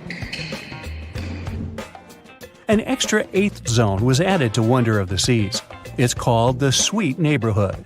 This is an exclusive area designed for guests staying in the suites. Oh, now I get it. It's located at the top of the ship. Guests here have designated staff members called Royal Genies. Yeah, if you rub a lamp in your suite, they appear. Nah, not really. The genies are similar to butlers. They can cater to just a few cabins. Of course, the cruise line wants to divert other guests from asking these crew members various questions and taking their time. That's why the genies don't wear name tags in public areas. As for its itinerary, Wonder of the Seas was initially supposed to be homeported in China, but Royal Caribbean decided to move the liner to the United States. In March 2022, the ship started its journey with 7-night Eastern and Western Caribbean itineraries. In May 2022, Wonder of the Seas is scheduled for a trip to Europe, with Western Mediterranean cruises from Barcelona and Rome planned for its guests. Passengers will also be able to visit Palma de Mallorca, Spain, and Capri, Italy. When the summer season is over, Wonder of the Seas is scheduled to return to Florida to offer year-round sailing starting November 2022. And by the way, there is no truth to the rumor that a special cruise only for highly allergic and hay fever sufferers will be called the Wonder of the Sneeze. Nope, not at all. Now, it's hard to imagine a ship so massive that can accommodate so many amenities on board. For example, the Titanic was the largest ship of its time, measuring 882 feet in length. And Wonder of the Seas is not only 1,188 feet long, it's also 36% taller and 34% wider. Speaking of lifeboats, which I am about to, Titanic had a mere 20 lifeboats on board, which was tragically not enough to fit all the passengers after the ship hit the iceberg. But Wonder of the Seas has an even smaller number of lifeboats, 18 to be precise. Sounds weird and dangerous? Well, not really, given that each of these lifeboats can accommodate up to 370 people. It means that all the passengers and crew members, an estimated 8,000 people if fully booked, are going to be safe in case of an emergency. If we could somehow have a race between the two ships, well, Titanic was in fact the faster ship out of the two, beating Wonder of the Seas by 1 knot per hour. Cruise ship passengers today are more interested in the experience rather than the speed of the boat itself. That's why how fast a ship can travel is not an extremely important aspect nowadays. In terms of costs, Titanic cost around $7.5 million at the time of its construction. It's the equivalent of about $200 million today. How about Wonder of the Seas? Well, it cost a staggering $1.35 billion to build, making it 6 times more expensive than the Titanic. How about we compare ticket prices? Well, in this case, the least expensive ticket on Titanic was £7. It's about $1,000 today. The cheapest ticket on Wonder of the Seas is currently $423, but prices may vary depending on the location, season, itinerary, and how much you tip your Royal Genie. And I know you were going to ask, how about icebergs? Well, Titanic steamed in the frigid North Atlantic, where you had to be on the lookout for those. Wonder of the Seas will be cruising the balmy Caribbean, where the worst thing you can hit on is 17 and blackjack. Oops, busted. Anyway, set side by side with its other sisters from the Royal Caribbean fleet, Wonder of the Seas is equally as impressive. The company's earliest ships could host about 2,500 people. This included passengers and the staff. Such ships were Splendor of the Seas, Legend of the Seas, and the smallest of them all, Thumbelina of the Seas. No, wait, that should be Empress of the Seas. Oops, my bad. The largest ships in the company's fleet can now house about 9,000 people altogether. That's almost 3 times the size and capacity of the earlier liners. Wonder of the Seas is one of them, as well as Harmony of the Seas and Symphony of the Seas. Are you seeing a pattern here? Yep, if you ever encounter a ship with "of the seas" in its name, it's safe to assume it belongs to Royal Caribbean. But if it's a can of tuna, it might actually be Chicken of the Sea. Hey, I like tuna. Now, choosing between cruise ships based on their size is like wondering if you should visit your local museum or the Louvre in Paris. It all depends on your preferences. Some families prefer small settings. Others are fan of large spaces that can provide everything they need. Historically, it's equally as exciting how far we've come in terms of maritime transportation. The SS Royal William, for example, was the first boat to ever make a transatlantic voyage almost entirely steam-powered in 1833. And it was a mere 160 feet long and could house roughly 155 passengers. And if the seas were calm, then they were housed less roughly. Similarly, the first modern megaship in the world was the MS Sovereign of the Seas. Launched in 1987, it was only 888 feet long and could carry a little under 3,000 passengers. Size and capacity are not the single improvements added to newer cruise ships out there. Recent technological developments in artificial intelligence and facial recognition have allowed cruise operators to ensure faster, smoother boarding for passengers. If, in the past, it took from 60 to 90 minutes for all passengers to board a ship, nowadays, cruise ship operators manage to get people comfortably settled in less than 15 minutes.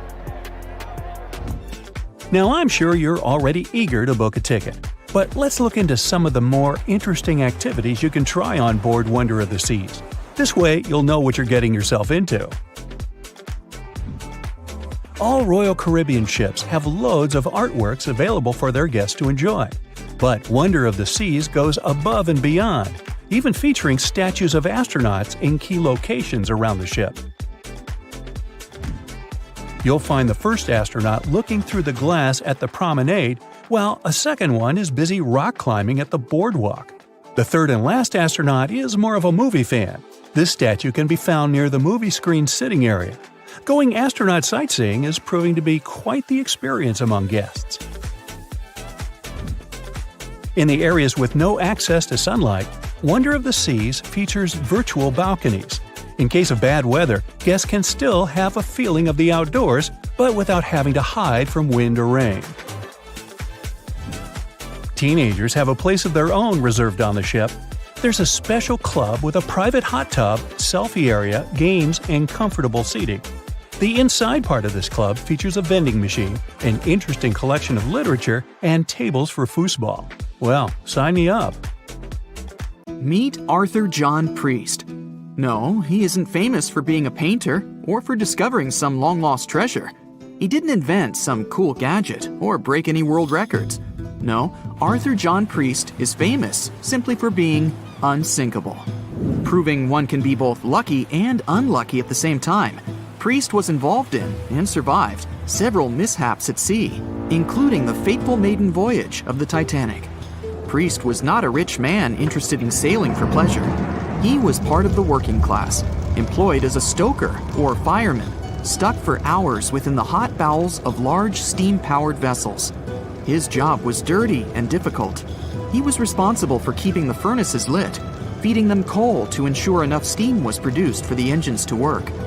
He had to be careful about not overheating the system or setting fire to the whole ship. The furnaces had to be carefully watched and constantly fed.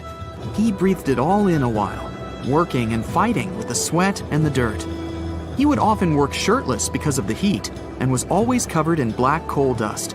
And when he finally had a break, his shared living quarters were nearby in the same part of the ship. He must have been good at his job though, because he had no trouble finding work. But wherever he went, bad luck seemed to follow. The first incident was a mild one. As a young man, Priest worked on the RMS Asturias. The passenger liner first set sail in 1907, traveling between Southampton in the UK to Buenos Aires in Argentina. At some point during its maiden voyage, the ship suffered a small collision. The damage was bad enough that the ship returned for repairs. Thankfully, there were no reports of any serious injuries. Priest, unfazed, simply went to work on another ship, but his bad luck lingered on the Asturias. In 1914, the Asturias became a hospital ship, helping care for sick men and women around Europe while bringing them home to England. But in March 1917, at just around midnight, the ship was struck by a foreign object. Its hull was breached and the engine room flooded. The captain ordered everyone to abandon the ship, sending crew, patients, and health staff scrambling for the lifeboats. The vessel was still moving, powering through the water because the main controls, located within the flooded engine room, could not be turned off. The captain refused to leave the ship while people were still trying to escape. He was able to aim the Asturias towards Bolt Head, where it finally hit land and couldn't sink. The remaining lifeboats were lowered and the final survivors made it to safety. When they studied the damage on the ship later, the Asturias was declared a total write-off. It might be hard to pin this particular disaster on Priest. After all, he wasn't even on the ship at the time. But it seemed that many of the ships on which he served were destined for trouble. His bad luck followed him to his next job on the RMS Olympic, a massive ocean liner. The Olympic was big.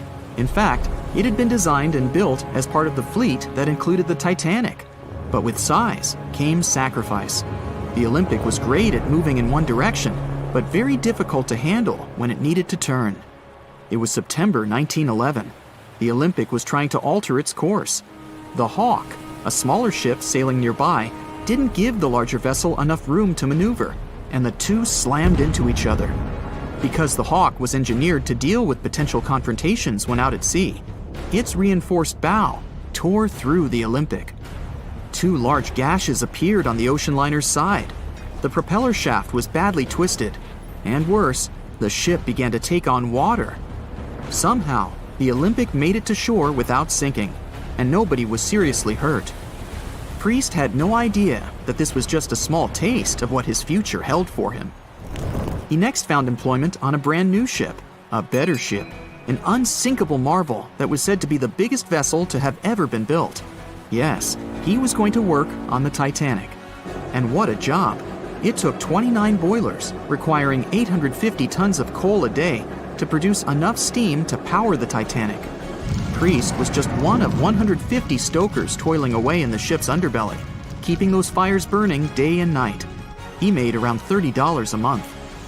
But on April 14, 1912, he would find himself flung from a world of extreme heat to one of blistering cold. At approximately 11:35 p.m., the crew spotted an iceberg. The Titanic tried to avoid it, but the alarm had been sounded too late. 5 minutes later, the two collided. The iceberg tore through the hull, and the once watertight compartments inside were badly ruptured. As the cold Atlantic water flooded in, the ship began to sink. Distress signals were sent, but the closest ship, the Carpathia, was over 3 hours away. In the dark of night and stuck in the middle of nowhere, the crew and passengers panicked. Those who could scrambled for the lifeboats. Others jumped into the icy waters. In total, only 706 survived that terrible night. Priest, at the time of the collision, was down in the ship's lower quarters. He was on break, relaxing from a hard day of work. And as the ship went down, so did his chances of survival. He and his fellow workers were in the most dangerous position on the ship. They had to make their way through a maze of corridors and gangways, some of which were flooded, in a mad dash to the deck. And then they faced the frigid water, jumping in and desperately swimming to safety. The ocean was so cold that Priest even suffered frostbite before finding his way onto a lifeboat. He was one of only 44 stokers to survive that night. After an experience like that, most of us would never set foot on a boat again. But Priest had to work. His next job also ended in disaster. He was offered employment on the HMS Alcantara. It went down in 1916, and Priest was again one of the few to make it to safety. He was badly wounded in the process. But he kept pressing his luck, and his next job as a stoker may have felt eerily familiar. He would be working on a ship built by the same people behind both the Olympic and the Titanic. And this ship, named the Britannic, was the biggest of the three. It was also believed to be a superior vessel, fitted with new safety features after the Titanic sank. For example, it had 48 open lifeboats, 46 of which were the largest ever used on a ship before. 2 of these were even motorized and equipped with special communication devices. The good news? The Britannic survived its first trip without incident. It was already doing better than the Titanic ever did. However, on November 21, 1916, the Britannic was shaken by a loud explosion while traveling through the key channel in the Aegean Sea. The hull was damaged, and some of the compartments began to fill with water. But, unlike the Titanic, the Britannic had been designed for just such an emergency. It had been fitted with 5 watertight bulkheads. Intact, these would help keep the ship safe and floating for a much longer period of time. But there was one issue. Portholes along the lower decks had foolishly been left open. As the ship tilted, the portholes let in water, which flooded the Britannic and hastened its descent into the sea. This effectively made those watertight bulkheads useless. The ship was going down fast, much faster, in fact, than the Titanic had sunk. 35 of the lifeboats were successfully launched, saving most on board. Of the 1,066 passengers and crew, 1,036 survived. Priest, his luck intact, was one of them. And yet, he still wasn't done with a life at sea. He accepted a position as a stoker on the Donegal. It was a smaller passenger ferry that had been converted for use as a hospital boat. In April 1917, it was struck by a foreign object while fleeing an unsafe situation, and though he suffered from a head injury, Priest was again one of the survivors. It took experiencing 2 collisions and 4 sinkings before Priest was finally ready to retire. In fact, he reportedly said he only gave it up because no one wanted to sail with him. Can you blame them?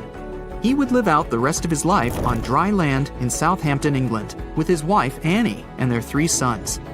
But Arthur John Priest would always be remembered as the unsinkable stoker. It was September 12, 1990. In those times, way before instant messaging and Zoom calls, a little girl was looking for pen pals. Zoe was aboard a ship from England to Belgium on vacation with her parents. She was only 10 years old at the time, but was a very clever schoolgirl. She took a piece of paper and started putting some words together. She introduced herself, Hello. then wrote about how she liked ballet and playing the flute and the piano. Of course, she couldn't help but mention her 2 adored pets, a little hamster she called Sparkle and her fish Speckle. She also put down the address at which she could be reached in case someone was interested in writing back to her. But alas, she was at sea. Who could she send this message to? An interesting idea came to her mind. She carefully placed her letter in a plastic bottle, tightly closed the lid to protect it from the water, and threw it into the sea. The little girl's excitement faded away over the years as she didn't receive a response. Maybe the bottle got stuck somewhere. Maybe it was swallowed by some big, scary sea creature. Or maybe the water actually poked through the plastic cap and destroyed her message. Many years later, on Christmas, a letter for Zoe was received at her parents' house under her maiden name. The postage signaled that the message was from Europe. It was from a Dutch couple, Piet and Jacqueline Leteau, who had found her delicate bottle and were very considerate to write back. They pointed out that they had found the letter among the debris thrown at the shore by the sea. Zoe's letter had been stranded for a staggering 23 years at sea and traveled for more than 350 miles to reach its final destination near Rotterdam in the Netherlands. That's quite a voyage for a small plastic bottle. A story similar to that of Zoe is the strange connection between 2 little boys. A little German boy named Frank Uzbek was on a boat traveling to Denmark when he got the same idea as Zoe. He was 5 years old at the time he put together a message and threw it into the unknown. The year was 1987. He got his response years later when he was 29. His letter, just like the one Zoe would send a couple of years later, had been at sea for 24 years. His message was found by a boy named Daniel Korotkin while he was on a walk with his parents on the Koronian Spit near the Baltic Sea. Daniel was lucky that his father knew enough German to translate the message. The unlikely friends eventually met via video call in 2011. Not all message-in-a-bottle stories have been explained away. In 2013, a Croatian surfer came across a damaged bottle while near the Adriatic Sea. The message it contained dated back to 1985, and it was from a man named Jonathan. The sender was eager for his letter to reach a woman named Mary, and he also expressed his keenness for her to respond. Since the letter was supposedly sent from Nova Scotia, the bottle had to have traveled a mind-boggling 3,700 miles. The message went from the Atlantic Ocean, entered the Mediterranean Sea, and reached the Adriatic shores in Croatia. The identities of neither John nor Mary were ever discovered. There are also messages in a bottle with wonderful love stories to share. This was the case for Ake and Paulina Viking. When Ake, a lonely Swedish sailor, placed a letter in a bottle and threw it in the Mediterranean Sea, he had no idea the piece of paper would eventually reach his future wife. This was in the early 1950s. The bottle was found by an Italian man who was inspired enough to give it to his niece, Paulina. After a year of back-and-forth letters being exchanged, Ake and Paulina eventually met and got married.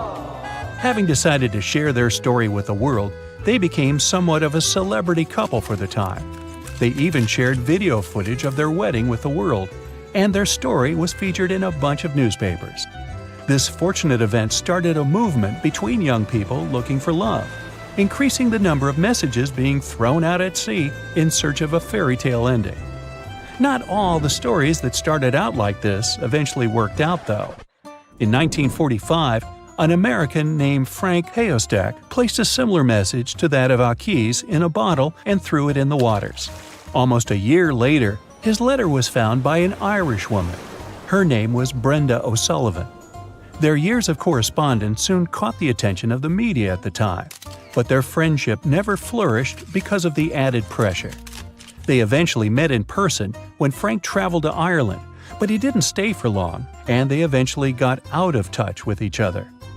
After Titanic met its strange ending, many bottles containing secret messages started to surface. Almost all of them proved to be counterfeited, apart from one letter. Years after Titanic had sunk in the icy Atlantic waters, a bottle was found on the Irish shores. It was supposedly from a man named Jeremiah Burke, and to this day, it is considered to be the only genuine message in a bottle originating from Titanic. The piece of paper simply stated the sender's name and the location, the Titanic, accompanied by the word goodbye. Since the date has washed away, it's difficult to estimate whether the note was sent before or after the ship had hit the iceberg. The common understanding is, however, that since Jeremiah was looking to relocate to the U.S., he was merely sending his last symbolic regards to his family and friends back in Ireland. This simple way of meeting and sometimes corresponding with people has turned into a hobby for a man from a Canadian province named Prince Edward Island, located east of the U.S. state of Maine. This man, Harold Hackett, claims to have sent over 4,000 bottles into the Atlantic Ocean since 1996. He also claims to have received many responses from all over the world, including letters from people in Europe, like France and Germany, but also from the Bahamas or even Africa. This unlikely pastime earns him about 150 Christmas cards from his pen pals each year.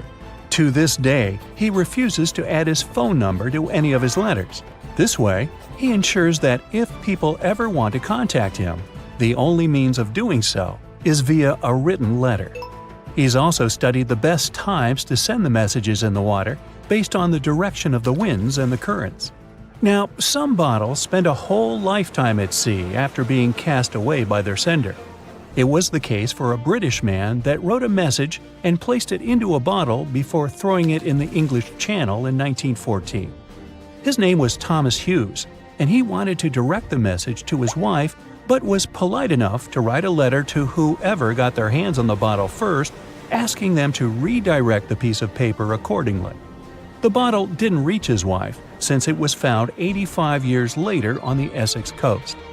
The man that stumbled upon the bottle was kind enough to reach out to the family and place the message in possession of Thomas's daughter. And 85 years isn't the longest time for a small bottle to be cruising the waves. A scientist named Hunter Brown was studying currents in the North Sea when this idea came to his mind. He placed the same message in almost 2,000 bottles and requested the unlikely recipient that they write back with the location of their discovery. He thought this method would help him better understand the layout of the North Sea currents. A bottle was found about 11 miles from its original departing location after 97 years. To this day, more than 300 of the original bottles relating to Hunter Brown's project eventually made it to the shore. Not all of the messages that were found in bottles got replied to via physical letters. Oliver van de Walle threw a bottle containing a letter on the English coast while he was on vacation with his family. He was 14 at the time. 33 years later, a woman reached out on Facebook claiming she had gotten his message and tracked him down through his social media profile. At first, he hardly remembered having placed the letter in the bottle, but he eventually recounted the events, even the fact that he sealed the bottle with candle wax to make sure it was leak-proof. And then there's Christina Aguilera and her bottle. No, wait,